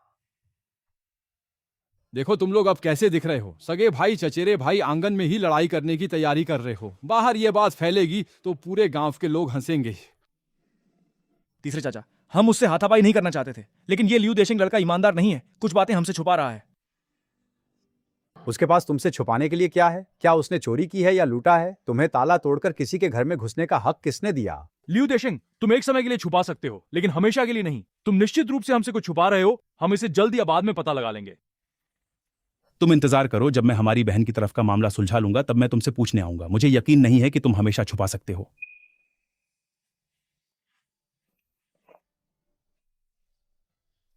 गांव के लोग ऐसे ही होते हैं, गरीबों से नफरत करते हैं और अमीरों से प्यार करते हैं। किसी को फायदा होता देख तुरंत चिपक जाते हैं। तुम अभी भी बहुत भोले हो। मैंने बस यह नहीं सोचा था कि एक ही परिवार के लोग भी इतनी हद तक गिर सकते हैं। मैं हमेशा सोचता था कि चाहे कुछ भी हो जाए, वे कम से कम बुनियादी शिष्टाचार का ख्याल रखेंगे। एक परिवार में बाहरी लोग फायदा उठाना चाहते हैं, कुछ परिवार के सदस्य सच में हड्डी तक चूसने के बाद ही संतुष्ट होते हैं। तीसरे चाचा, आप सही कह रहे हैं। आज से मैं उनसे कोई उम्मीद नहीं रखूंगा। जानते हो तो अच्छा है। जब तुम्हारी हालत खराब होती है वे तुम्हें नीचा दिखाते हैं, तुम्हें कुचलते हैं, और जब तुम्हारी हालत अच्छी होती है तो वे जलते हैं, मानो तुम्हारे शरीर से मांस काट लेना चाहते हैं। तीसरे चाचा, आप आज यहाँ किस काम से आए हैं? मैं तुम्हें एक चेतावनी देने आया हूँ। पहले तुमने गांव के मुखिया की इतनी बेइज्जती की थी और उसकी आमदनी का रास्ता बंद कर दिया था। अब वह तुमसे इतनी नफरत करता है कि उसके दांत किटकिटा रहे हैं और वह तुम्हें परेशानी में डालने का तरीका सोच रहा है। मुझे पता है तीन चाचा, मैंने पहले ही अंदाजा लगा लिया था, वह इतनी आसानी से नहीं मानेगा। तुम्हें पता है तो अच्छा है, सरपंच ने गांव में इतने सालों से काम किया है, उसके बहुत संपर्क हैं और वह बहुत चालाक है। तुम अकेले उसका मुकाबला नहीं कर सकते। अगर हो सके तो जल्दी से जल्दी यहां से निकल जाना बेहतर होगा। मैं इन कुछ दिनों में ही बाहर चला जाऊंगा। ठीक है, तो मैं निश्चिंत हूं। तुम खुद का ध्यान रखना। कोई बात हो तो घर पर मुझे ढूंढ लेना।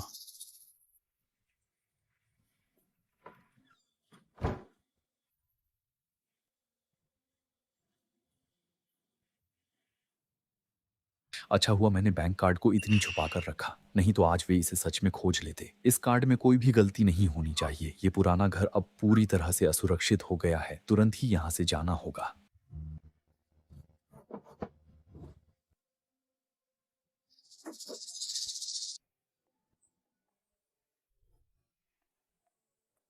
कौन है? इतनी सुबह दरवाजा खटखटा रहा है। दीदी, तुम फिर से कैसे आ गई? और इन दोनों लड़कों को भी कैसे ले आई?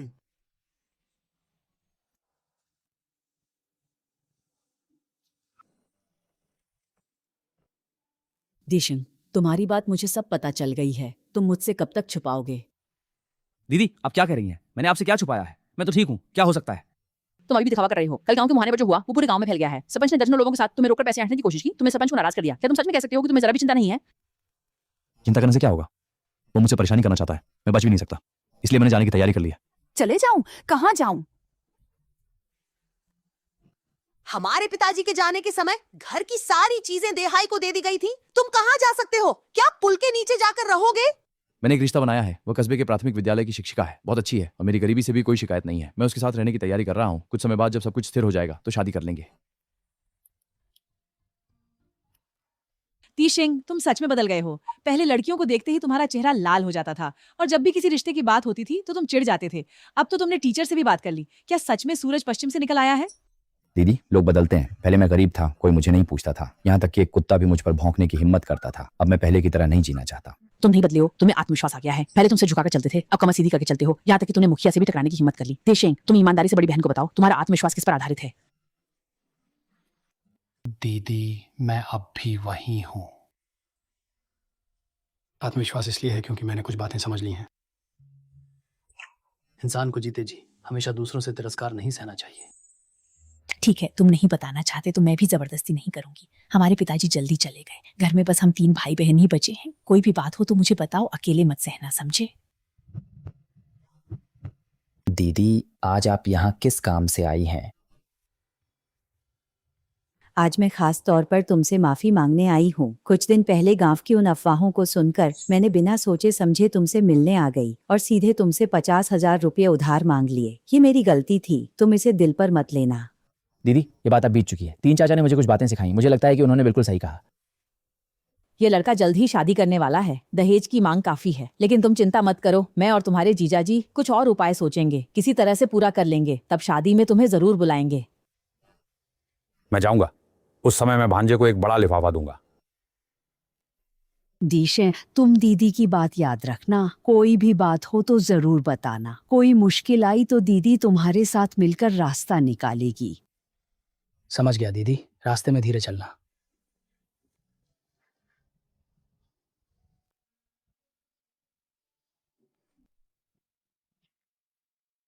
देशेंग, बहुत समय से नहीं मिले। जाओले, तुम वापस कैसे आ गए? तुम तो शहर में व्यापार कर रहे थे ना? मैंने सुना है कि तुमने बहुत पैसा कमाया है, खास तौर पर तुम्हें देखने आया हूं। क्या सच में अमीर हो गए हो? क्या अमीर बनना? तुमने किससे सुना ये बकवास? मैं तो अभी भी वही हूं, एक गरीब आदमी।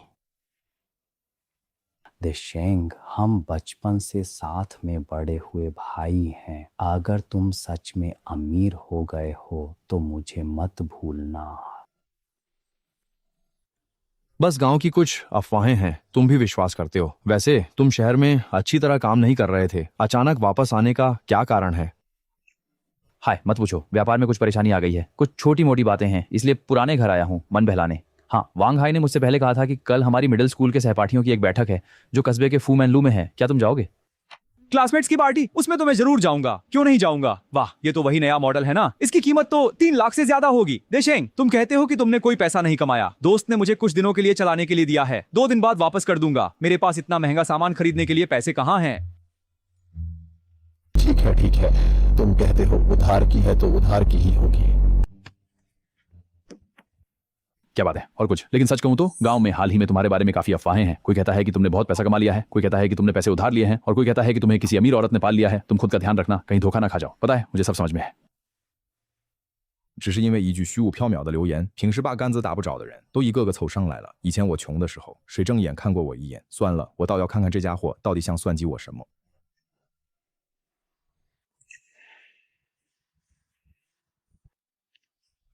सहपाठी मिलन सुबह 10 बजे फू मैन लू में है, भूलना मत। मैं पहले ही वहां के लिए निकल चुका हूं, पता है, मैं तुरंत निकलता हूं।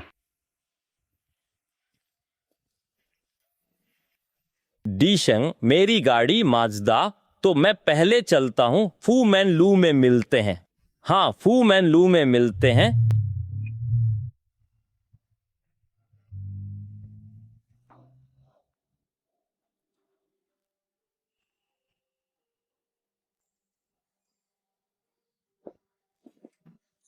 बॉस, एक पैकेट हेजलनट्स देना।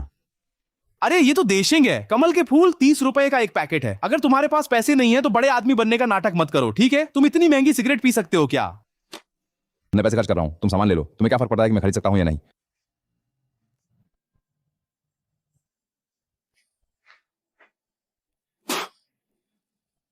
अच्छी तरह से नाटक कर रहे हो, एक बिगड़ैल इंसान हो। देखता हूं तुम कब तक नाटक कर सकते हो। जब तुम्हारे हाथ का पैसा खत्म हो जाएगा तब देखता हूं तुम क्या करोगे।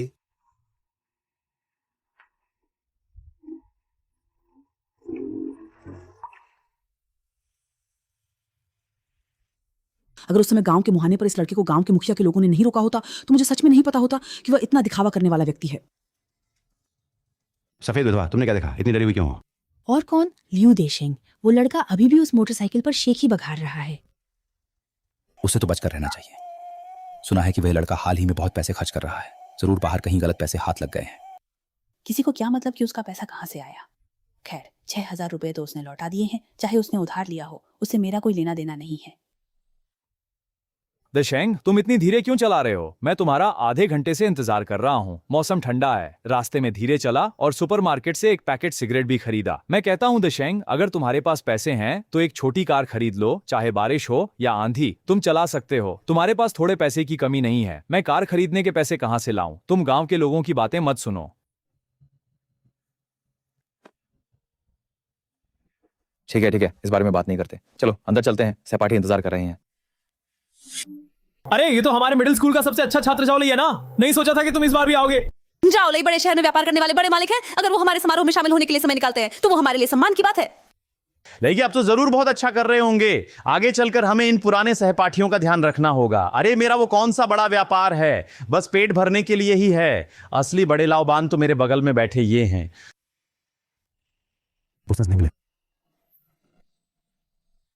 लियू देशिंग, वाह, ये तो सच में कई सालों से नहीं मिले हैं, है ना? मैं तो लगभग पहचान ही नहीं पाया। अब क्या कर रहा है? क्या वह अभी भी तुम्हारे उस छोटे से गांव में खेती कर रहा है?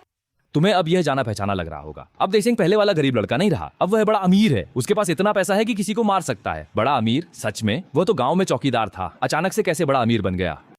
ये तो आप लोग नहीं जानते होंगे। कुछ दिन पहले ही देसिंग ने जिनशू गार्डन में एक आलीशान घर खरीदा है। 30 लाख से ज्यादा, पूरी रकम बिना पलक झपकाए।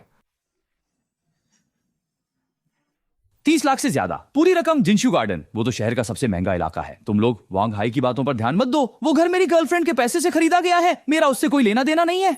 ठीक है, आज सहपाठियों की पार्टी है, ये निराशाजनक बातें मत करो। आओ सब बैठो, आज मैं मेजबानी कर रहा हूं, जो चाहो ऑर्डर करो। दिशिंग, इतने सालों से नहीं मिले, क्या तुम मुझे याद करते हो? तुम क्लास मॉनिटर सूरो हो। क्लास मॉनिटर पहले पढ़ाई में इतनी अच्छी थी और फिर भी सुंदर थी, मैं कैसे याद नहीं रख सकता। क्लास मॉनिटर पहले हमारे इन सभी सहपाठियों में सबसे अच्छा कर रही थी। अब वह शहर में एक निवेश कंपनी चला रही है। सचमुच की महिला सशक्तिकरण का उदाहरण है। इतना बड़ा चढ़ाकर नहीं, बस एक छोटी सी कंपनी खोली है उन अमीर लोगों को वित्तीय सलाह देने के लिए, और बस थोड़े मेहनत के पैसे कमा रहा हूँ। वो तो बहुत अच्छा है। बंचंग,你不知道，李生现在手里钱多的花不完，正愁没地方放呢。你正好给他理理财，给他点投资建议啊。मैंने कभी नहीं कहा कि मुझे वित्तीय प्रबंधन करना है और मेरे पास ज्यादा पैसे भी नहीं हैं। दिशिंग, तुम परेशान मत हो, मैं कोई सेल्समैन नहीं हूँ। हम कई साल पहले से एक दूसरे को जानते हैं। मैं तुम्हें धोखा कैसे दे सकता हूँ? हाँ देशिंग, अगर तुम्हारे पास सच में फालतू पैसे हैं तो सुरो तुम्हें कुछ भरोसेमंद सुझाव दे सकती है, जो बैंक में रखने से बेहतर होगा, जहां उनका मूल्य घट सकता है।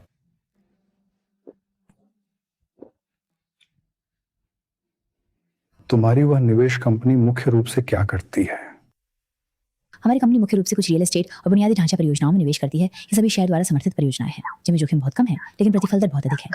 बिल्कुल, बंचंग का किया हुआ व्यापार तो निश्चित रूप से लाभदायक ही होगा। देशंग, यह एक अच्छा मौका है, यह मौका फिर नहीं मिलेगा। आसमान से पके हुए केक नहीं गिरते, इसमें जरूर कोई समस्या है। शहर के केंद्र में एक नई व्यावसायिक जमीन विकसित करने की तैयारी हो रही है। हमारी कंपनी ने इसमें काफी निवेश किया है। यह परियोजना बिल्कुल जोखिम रहित है। वार्षिक ब्याज दर लगभग 10 से 20% है। यह निश्चित रूप से लाभदायक सौदा है। 10% से 20%? आपकी ब्याज दर बैंक से कई गुना अधिक है। बिल्कुल सही, हम एक निजी कंपनी है, रास्ते थोड़े अलग हैं, इसलिए हमारी वापसी दर बैंक से अधिक है। जहां तक जोखिम की बात है, तुम्हें बिल्कुल चिंता करने की जरूरत नहीं है। हम पुराने सहपाठी हैं, क्या मैं तुम्हें धोखा दे सकता हूँ? देशंग की हिम्मत बहुत कम है। ऐसा करते हैं, मैं तुम्हें व्यक्तिगत गारंटी देता हूं, अगर कोई समस्या हुई तो मैं तुम्हारा मूलधन वापस दूंगा। इस बात का तुमसे क्या संबंध है? तुम्हारा व्यवहार इतना असामान्य क्यों है? और तुमने यह नहीं कहा था कि तुम वापस आए हो ताकि ध्यान से बच सको। दिशिंग, मैं ये तुम्हारे भले के लिए कह रहा हूं। इतनी ऊंची ब्याज दर, इसमें निवेश करना मतलब बस पैसे का इंतजार करना है। कुछ लाख निवेश करो, साल भर में सिर्फ ब्याज से ही कई लाख कमा सकते हो। नौकरी करने से कहीं बेहतर है।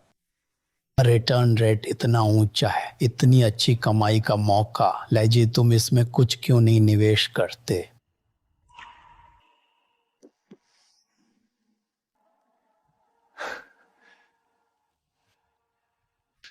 मेरे पास पैसे नहीं है।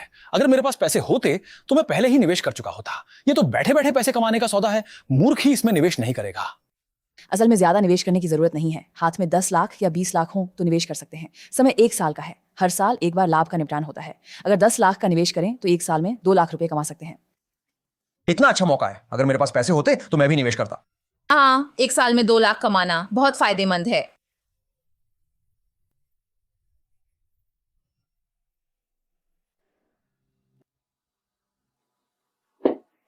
इस बात पर मुझे विचार करना होगा, जल्दबाजी नहीं कर सकता। इसमें क्या सोचना, ये मौका हाथ से निकल गया तो फिर नहीं मिलेगा। क्लास मॉनिटर तुम्हें धोखा नहीं देगा। इतना अच्छा मौका अगर चूक गए तो फिर कभी नहीं मिलेगा। तुम आज खासकर असामान्य हो, इतनी दिलचस्पी ले रहे हो दूसरों के मामलों में। आज तुम मुझसे भी ज्यादा परेशान क्यों हो? अरे जाओ, लई भी तुम्हारे भले के लिए ही कह रहा है। देशेंग, तुम भी ज्यादा मत सोचो। तुमने पहले इस तरह के निवेश का सामना नहीं किया है। सावधानी बरतना सही है। हम फिलहाल के लिए ऐसा ही रहने दो। अगर मुझे बाद में दिलचस्पी हुई तो मैं खुद तुमसे संपर्क करूंगा। कोई समस्या नहीं। अगर देशेंग दिलचस्पी रखते हैं तो कभी भी हमारी कंपनी में आकर निरीक्षण कर सकते हैं। मैं आपको सबसे विस्तृत जानकारी और सबसे अनुकूल शर्तें देने की गारंटी देता हूँ। कोई बात नहीं।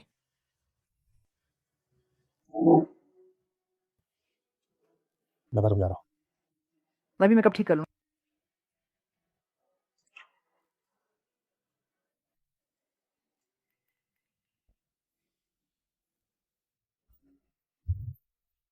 उसकी माँ का ये लड़का एक ईल की तरह फिसलन भरा है, किसी भी तरह से फंसता ही नहीं। मैंने इतना कुछ कह दिया फिर भी वह शांत रह सकता है। वह हमारी कल्पना से कहीं ज्यादा होशियार है। हमने जो जाल बिछाया था उसमें वह एक भी नहीं फंसा, कुछ भी असर नहीं हुआ। ले जी, उसके पास सच में पैसे हैं क्या? कहीं ऐसा ना हो कि हम सब बेकार में मेहनत कर रहे हो।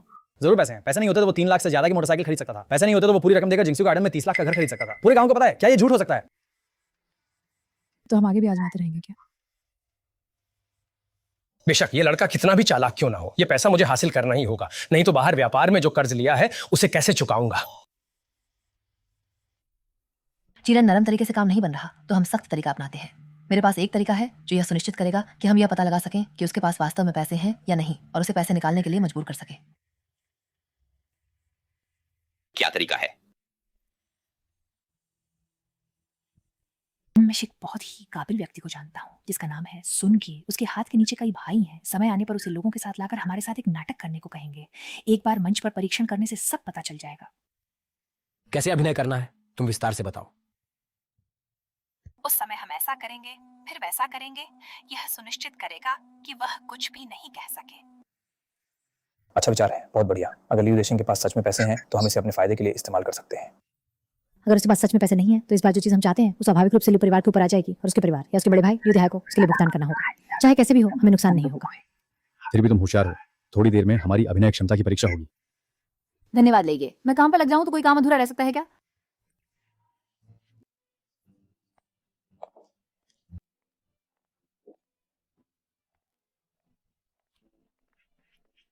तुम दोनों इतनी देर कैसे लगे? हम सब तुम्हारा आधे दिन से इंतजार कर रहे हैं। हाय, भीड़ हो गई है। आओ हम पीना जारी रखते हैं। ये दोनों आदमी निश्चित रूप से कुछ अच्छा नहीं सोच रहे हैं।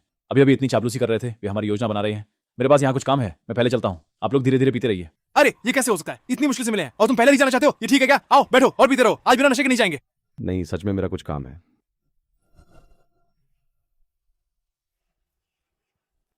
किसने हमारे बॉस की यहां रखी शराब पी ली? जल्दी से सामने आओ।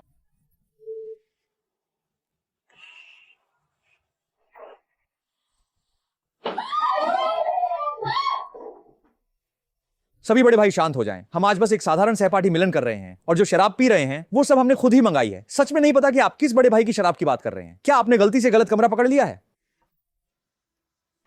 गलती? मैं कैसे गलती कर सकता हूं? होटल के मैनेजर ने खुद कहा था कि यही तुम्हारा कमरा है जिसमें हमारे बॉस की रखी हुई शराब खोली गई। अब बहस करने का कोई फायदा नहीं है, जल्दी से पैसे चुकाओ। चूंकि तुम लोग जोर देकर कह रहे हो कि हमने ही शराब खोली है, तो बताओ कि इस मामले को कैसे सुलझाया जाए। ओह, तुम्हें तो हिम्मत है, तुमने अपनी बात रखी।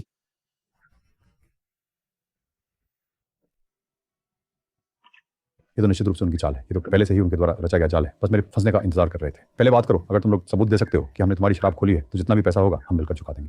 तुम्हारे पास चुकाने की क्षमता है? एक बोतल शराब 20 की है। तुम जैसे गरीब लड़के चुकाने की क्षमता रखते हो? 20 लाख एक बोतल शराब, ये तो साफ लूट है। अब तो बड़ी मुसीबत में फंस गए।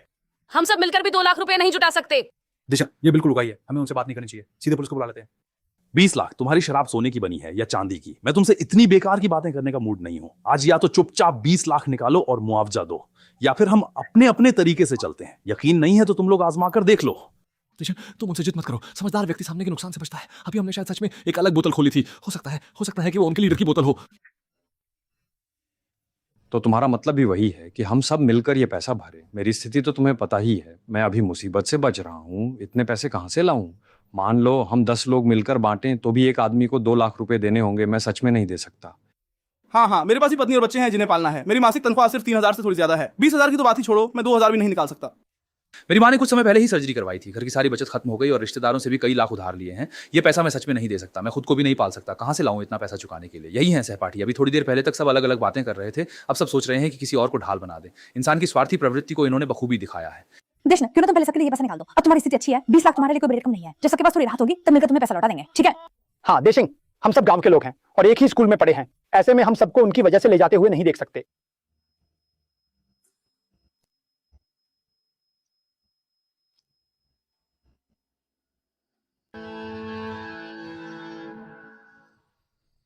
मुझे लगता है कि ये सही नहीं है। ये शराब हम सब ने मिलकर पी थी। आखिर में सिर्फ मुझसे पैसे क्यों मांगे जा रहे हैं? देशेंग, तुम ऐसा कैसे कह सकते हो? तुम्हारे पास पैसे नहीं है, ऐसा तो नहीं है। क्या तुम इतने स्वार्थी हो सकते हो? सिर्फ 20 लाख ही तो हैं। तुम्हारे लिए तो ये बहुत छोटी बात है। उस समय सब लोग कैसे मना कर सकते हैं? ये तो निश्चित नहीं है। इंसान का मन अंदर से अलग होता है। कहीं ऐसा ना हो कि यह पैसा वापस ना आए। और वैसे भी मेरे पास उतना पैसा नहीं है जितना तुम लोग सोचते हो। मैं अधिकतम 2 लाख निकाल सकता हूँ, उससे ज्यादा मेरे पास कुछ नहीं है।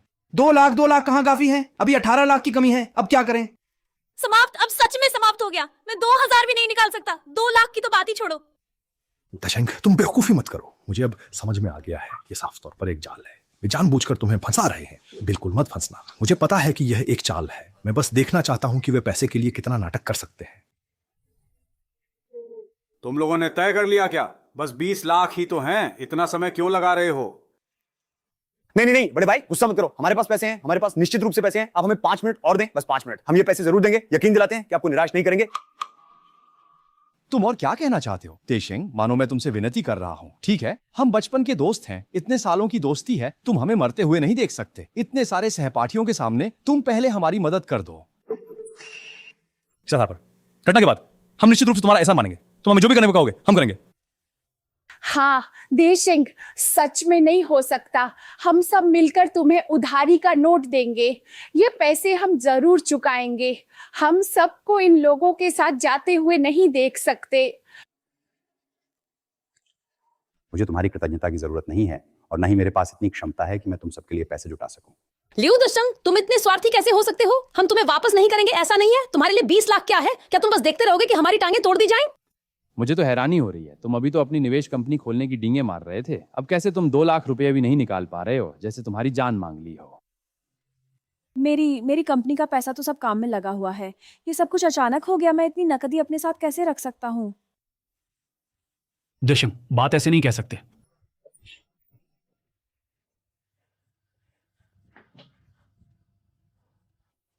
सुनगा, आप खुद कैसे आ गए?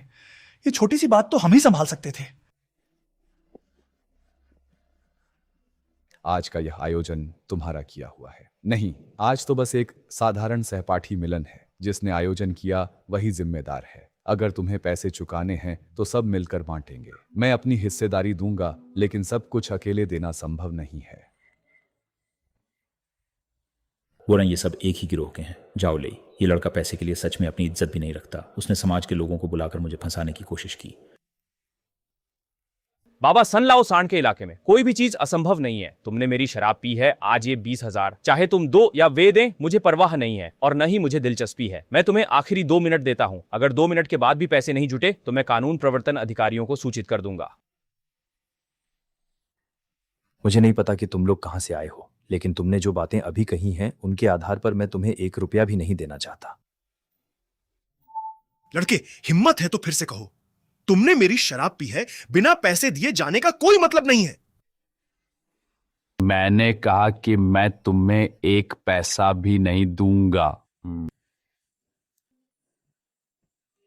मूल रूप से मैं इस मामले को बड़ा नहीं बनाना चाहता था, लेकिन चूंकि आप लोग जिद कर रहे हैं तो मैं आपकी इच्छा पूरी कर देता हूं।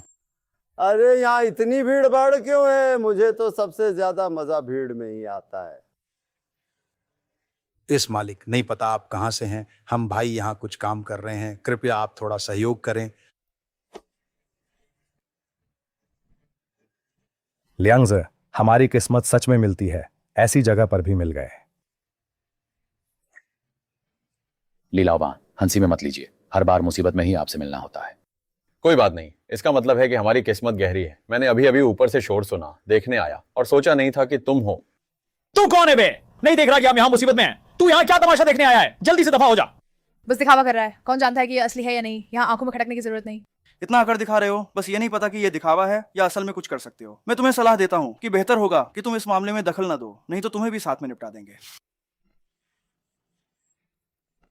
इन कुछ घमंडी लोगों को यहां से बाहर निकाल दो।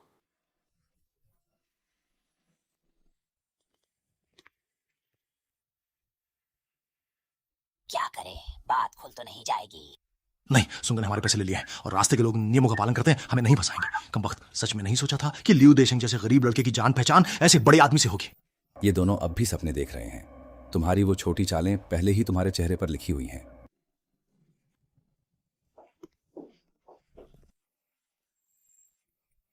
तुम लोग क्या कर रहे हो? बुरे लोग तो पहले ही तुम्हारे द्वारा निपटा दिए गए हैं। हम अच्छे लोग हैं, हम भी पीड़ित हैं। हाँ, कुछ बड़े भाई, क्या आपने गलती की है? हमारा उनसे सच में कोई संबंध नहीं है। मैं अभी की बात के लिए माफी मांगता हूँ।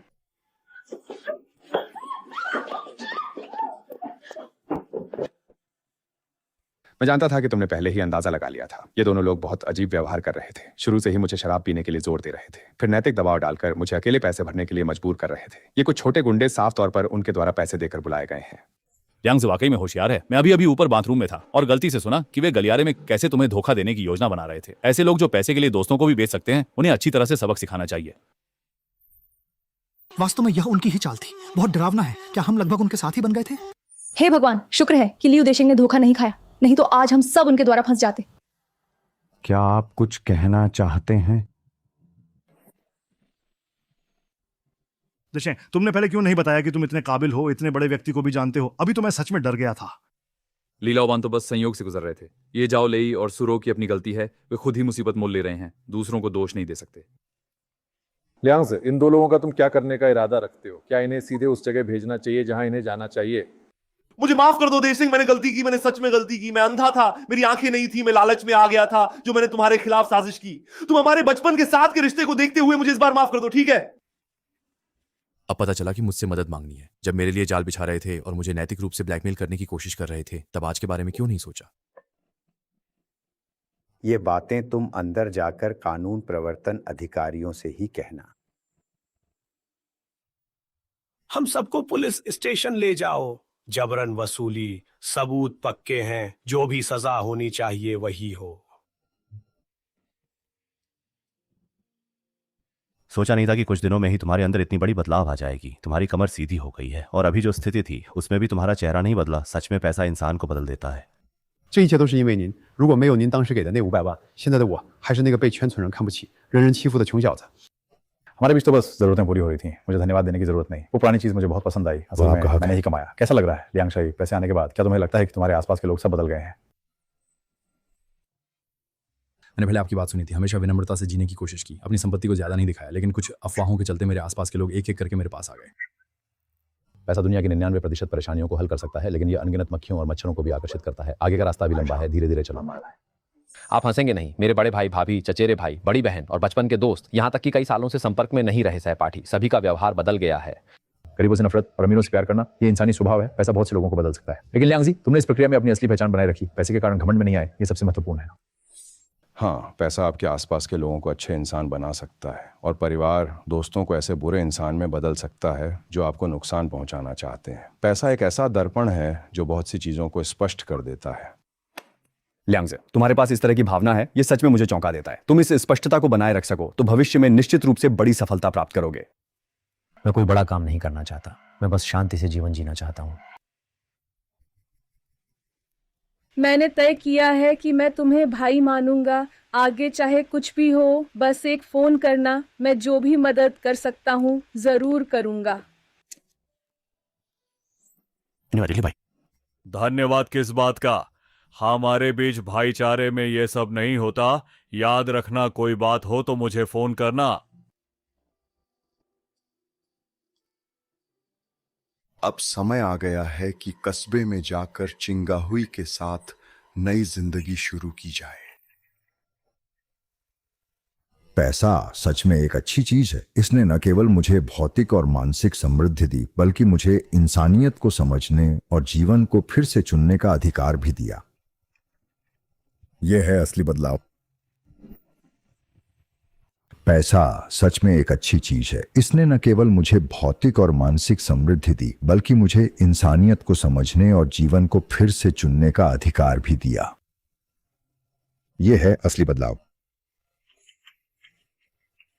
मैंने नहीं कहा था कि मुझे फिर से मत ढूंढो। छोटे भाई, ये बात तो अजनबी जैसी है, हम सगे भाई हैं। मैंने सुना है कि तुम आज शहर में सहपाठियों की पार्टी में गए थे और उस बड़े मालिक ली से मिले थे। सिर्फ एक संयोग था, ली मालिक उसी होटल में खाना खा रहे थे, मिल गए। संयोग? इस दुनिया में इतने सारे संयोग कहाँ होते हैं। हाँ दिशिंग, तुम्हारा उस ली बॉस के साथ आखिर क्या रिश्ता है? वो बार बार तुम्हारी मदद क्यों करता है? क्या मैंने पहले ही नहीं बताया था? मैंने पहले लीलाबान की थोड़ी मदद की थी और लीलाबान नकदिल है। जब उन्होंने देखा कि कोई मुझे परेशान कर रहा है तो उन्होंने मेरी मदद की। इस बात का मैं एक शब्द भी नहीं मानता। एक छोटी सी मदद और करोड़ों की संपत्ति वाले बड़े लौबान तुम्हारी इतनी मदद करेंगे। दिशिंग, तुम हमें सच बताओ, क्या तुम्हारे पास जो पैसे हैं वो लीलाबान ने दिए हैं? इस बात का मैं एक शब्द भी नहीं मानता। एक छोटा सा काम, करोड़ों की संपत्ति वाले बड़े मालिक तुम्हारी इतनी मदद करेंगे। दिशिंग, तुम हमें सच बताओ, क्या तुम्हारे पास जो पैसे हैं वो लीलाबान ने दिए हैं? हकीकत यही है, जो मुझे कहना था वो मैंने कह दिया है। आप लोग चाहें तो माने या ना माने, रास्ते से हटें। ठीक है, लीलावन की बात हम नहीं करेंगे, लेकिन देशिंग, तुम्हारे बारे में हम सब जानते हैं। तुम जो खाने के लिए भी मुश्किल से कमा पाते हो, किस आधार पर कस्बे में जाकर मकान देखने गए? मैं क्या करता हूँ, कहाँ जाकर खरीदता हूँ, ये सब मेरे अपने मामले हैं। एक तुमसे कोई लेना देना नहीं है और ना ही तुम्हें इसमें दखल देने का हक है। दिशिंग, भाई ने पहले कुछ कड़े शब्द कहे थे। ऐसा करो, इस पुराने घर में तुम जितना चाहो रह सकते हो, जब तक चाहो रहो। भाई अब तुम्हें जाने के लिए नहीं कहेगा, ठीक है? भाई तुम यहाँ नाटक मत करो। इस पुराने घर का किराया जाना तय है, तुम मुझे यहाँ रहने दे रहे हो। तुम्हारे को 10 लाख रुपए का मुआवजा नहीं चाहिए?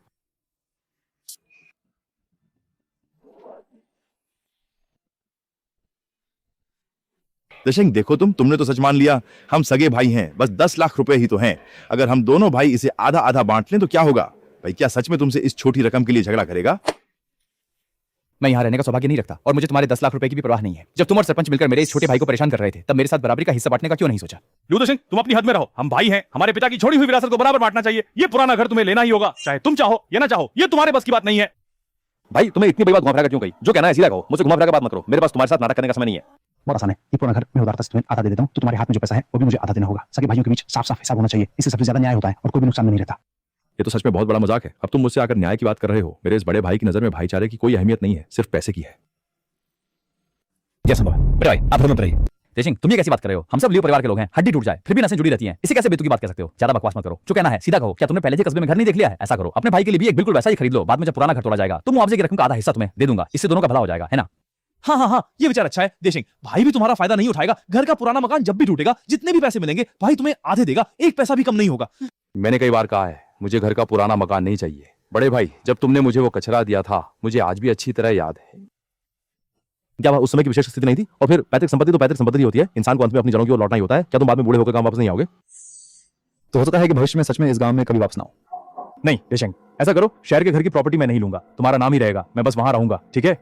बिल्कुल असंभव। मेरे पास पैसे नहीं है और मैं कस्बे में तुम्हारे लिए घर नहीं खरीदूंगा। बड़े भाई तुम इस ख्याल को छोड़ दो। लियो देशिंग, तुम इतने जिद्दी क्यों हो? बड़े भाई की शादी होने वाली है, तुम छोटे भाई होकर बड़े भाई के लिए एक घर क्यों नहीं खरीद सकते? क्या यह स्वाभाविक नहीं है? भाई तुम्हारी शादी तुम्हारा मामला है, इसका मुझसे कोई लेना देना नहीं है। तुम शादी कर रहे हो तो मैं तुम्हारे लिए घर क्यों खरीदूं? कर सिर्फ सारे सुनो पर भी आता है। थोड़ा बिल्कुल इस बात है, मैं छोटी क्या बात रही है। मेरी ऐसी कोई जिम्मेदारी नहीं है, लेकिन मैं तुम्हें एक बात बताना चाहता हूं, वो सुश्री कोई अच्छी औरत नहीं है। आगे से सावधान रहना, कहीं ऐसा ना हो कि वो तुम्हें धोखा दे और तुम पैसे गिनने में उसकी मदद कर। तुम बहुत हो गए, मदद नहीं करनी तो मत करो, लेकिन तुमने फिर भी शियाओ शुई की बदनामी की। देशिंग, तुम बहुत ज्यादा कर रहे हो। शियाओ शुई इतनी अच्छी लड़की है, नरम और सुंदर, वो कैसे बुरी हो सकती है? अच्छा है या नहीं, ये तुम बाद में जान जाओगे। मैंने जो कहना था कह दिया है। विश्वास करना या ना करना तुम्हारी मर्जी है, वैसे भी नुकसान मेरा नहीं होगा। मैंने तो तुम्हें अपना सगा भाई समझा था। देशिंग, अगर हमारे पिताजी जानते कि तुम अब ऐसे हो गए हो, रिश्तों को नहीं पहचानते, अमीरों के निर्दयी हो गए हो, तो क्या तुम हमारे पिताजी की आत्मा को संतोष दे पाओगे? भाई तुम्हें कुछ काम है या नहीं? अगर नहीं है तो जल्दी से चले जाओ। मैं थोड़ी देर में सोने वाला हूं। हमारे पिताजी का नाम लेकर बात मत करो, तुम इसके लायक नहीं हो। देशिंग, तुम्हारी ये बात सही नहीं है। चाहे कुछ भी हो, वह तुम्हारा सगा बड़ा भाई है। क्या तुम्हें अपने बड़े भाई से इतना बुरा झगड़ा करना चाहिए? आगे चलकर जब भी मिलोगे कितना अजीब लगेगा। मेरे और मेरे बड़े भाई के रिश्ते में दखल देने का हक तुम्हारे जैसे चचेरे भाई को नहीं है। लियो देशिंग, क्या तुमने पक्का इरादा कर लिया है कि परिवार और हम रिश्तेदारों की बिल्कुल परवाह नहीं करोगे? मैं पहले बहुत गरीब था, खाना तक नहीं खा पाता था, तब तो आप लोगों ने मेरी परवाह नहीं की थी। उस समय आपने क्यों नहीं कहा कि हम रिश्तेदार हैं? हम ठीक है, तुम नहीं मानते हो ना लियो देशिंग। आगे से अगर हिम्मत है तो कभी इस गांव में वापस मत आना, नहीं तो तुम्हें इसका खामियाजा भुगतना पड़ेगा। बड़े भाई, आखिरकार तुम इसे और नहीं निभा सके। पहले ही ऐसा कर लेते तो अच्छा होता। क्यों एक आत्मविश्वास से भरी छवि दिखाने की कोशिश कर रहे थे? थकान नहीं होती, मैं तुम्हें देखकर ही थक जाता हूं। तुम तो बिल्कुल बगावत कर रहे हो। बड़े भाई, तुमने नहीं कहा था कि सुशुए एक अच्छी औरत है? अब क्या तुम्हें उसके असली रूप को अपने कानों से सुनना चाहिए? तुम सुनो, मैं सुनना चाहता हूं। मुझे विश्वास नहीं है कि शियाओ शुई ऐसी औरत है जो गरीबों से नफरत करती है और अमीरों से प्यार करती है। मैं तुम्हें बताता हूं लियो देशिंग, तुम बेकार में कोशिश मत करो। सच में बिना ताबूत देखे आंसू नहीं आते। चूंकि तुम सुनना ही चाहते हो तो मैं तुम्हारी इच्छा पूरी कर देता हूँ। देखते हैं फिर तुम कैसे अपनी बात पर अड़े रहते हो। सुशुए, जो भी बात है सीधे कहो। देशिंग भाई, मुझे पता है कि आप कस्बे में घर देख रहे हैं। पहले सिल्क स्टोर में मेरी गलती थी, मैं आपको पहचान नहीं पाया। क्या आप मुझसे मिलने बाहर आ सकते हैं? अगर कुछ कहना है तो फोन पर ही कह दो, इतनी छुपाने की जरूरत नहीं है, मेरे पास बाहर जाने का समय नहीं है। देशिंग भाई, पहले मैं भ्रमित थी और तुम्हें कम समझती थी। अब मुझे पता चला है कि तुम ही वास्तव में जीवन भर के लिए भरोसा करने लायक आदमी हो। देशिंग भाई, मैं तुम्हारे साथ रहना चाहती हूँ, क्या तुम मुझे एक मौका दोगे? नहीं, पहले तो यह कि मेरी पहले से ही एक गर्लफ्रेंड है, और अगर नहीं भी होती तो भी तुम अब मेरे बड़े भाई की गर्लफ्रेंड हो। मैं तुम्हारे साथ नहीं हो सकता। देशन भाई, मैं और लियो देहाई तो बस दिखावे के लिए थे, मुझे उससे बिल्कुल भी पसंद नहीं है। मुझे हमेशा से आप ही पसंद थे देशन भाई। लियो देहाई तो गरीब और आलसी है, मैं उसे कैसे पसंद कर सकती हूँ? वास्तव में ऐसा ही है। सुशुए इस औरत की नजर में सिर्फ पैसा है, लियो देहाई उसे खजाना समझता है। यह सच में हास्यास्पद है। सुशुए, तुम आखिर कर क्या रही हो? तुमने जो कहा वो सब सच है क्या? भाई, अब तुम जानते हो कि वो सुशुए कैसी इंसान है ना? मैंने पहले ही तुमसे कहा था वो कोई अच्छी औरत नहीं है, तुमने नहीं माना, अब मान गए। मुझे विश्वास नहीं है, ये निश्चित रूप से सच नहीं है। ये निश्चित रूप से तुमने उसे ऐसा कहने के लिए मजबूर किया है। निश्चित रूप से तुमने उसे धमकाया है। मैं खुद जाकर उससे पूछूंगा। दशेंग, तुम अब सच में बदल गए हो। पहले तुम बहुत सीधे साधे थे, लोग जो भी कहते थे तुम मान लेते थे, कभी किसी को इस तरह नहीं चलते थे। अब तो देखो, तुमने अपने बड़े भाई को पूरी तरह से घुमा दिया है। गिनती मैं इसे कहते हैं जैसे को तैसा। मैं एक ईमानदार व्यक्ति हूं, लेकिन ईमानदार व्यक्ति को बंदूक की नोक पर नहीं रखा जाना चाहिए। अच्छा ठीक है, चूंकि तुमने ऐसा कहा है, मेरे पास कहने के लिए कुछ नहीं है, तुम खुद ही संभालो। इस आंगन में मेरी बहुत सारी यादें हैं। जब पिता जीवित थे तब की गर्माहट और खुशी, और पिता के निधन के बाद बड़े भाई द्वारा घर से निकाले जाने का निराशा और दर्द भी। अब सब कुछ खत्म होना चाहिए। पिताजी, मैं जा रहा हूँ। आगे मैं कस्बे में अच्छी तरह से रहूंगा और चिंग यू के साथ शांतिपूर्ण जीवन बिताऊंगा। आप चिंता मत करें, अब मुझे कोई परेशान नहीं करेगा। अलविदा इस जगह जिसने मुझे जन्म दिया और पाला। कल से मैं कभी वापस नहीं आऊंगा। मैं किंग हे के साथ एक नई जिंदगी शुरू करने जा रहा हूँ। भाई, मैं तुम्हारी मदद करने आया हूँ। नहीं, तुम यहाँ कैसे आ गए? क्या मैंने ये तय नहीं किया था कि मैं यहाँ से कुछ ठीक करूंगा और फिर तुम्हें लेने आऊंगा? मैं घर पर खाली बैठा था तो सोचा देखूं कि क्या कुछ मदद कर सकता हूँ। और वैसे भी मैं भी जल्दी से हमारा नया घर देखना चाहता हूँ। सब कुछ ठीक से समेट लिया है क्या? हाँ, सब कुछ समेट लिया है, बस ये चीजें बची हैं, एक बार में ले जाई जा सकती हैं। ये तो बहुत अच्छा है, हम आज रात को ही नए घर में रह सकते हैं। हाँ, आज रात को ही अंदर रह सकते हैं। अब मैं कभी इस गांव में वापस नहीं आऊंगा। ठीक है, वापस नहीं आएंगे। आगे से हम कस्बे में अपनी छोटी सी जिंदगी बिताएंगे। बैठ जाओ, हम चल रहे हैं।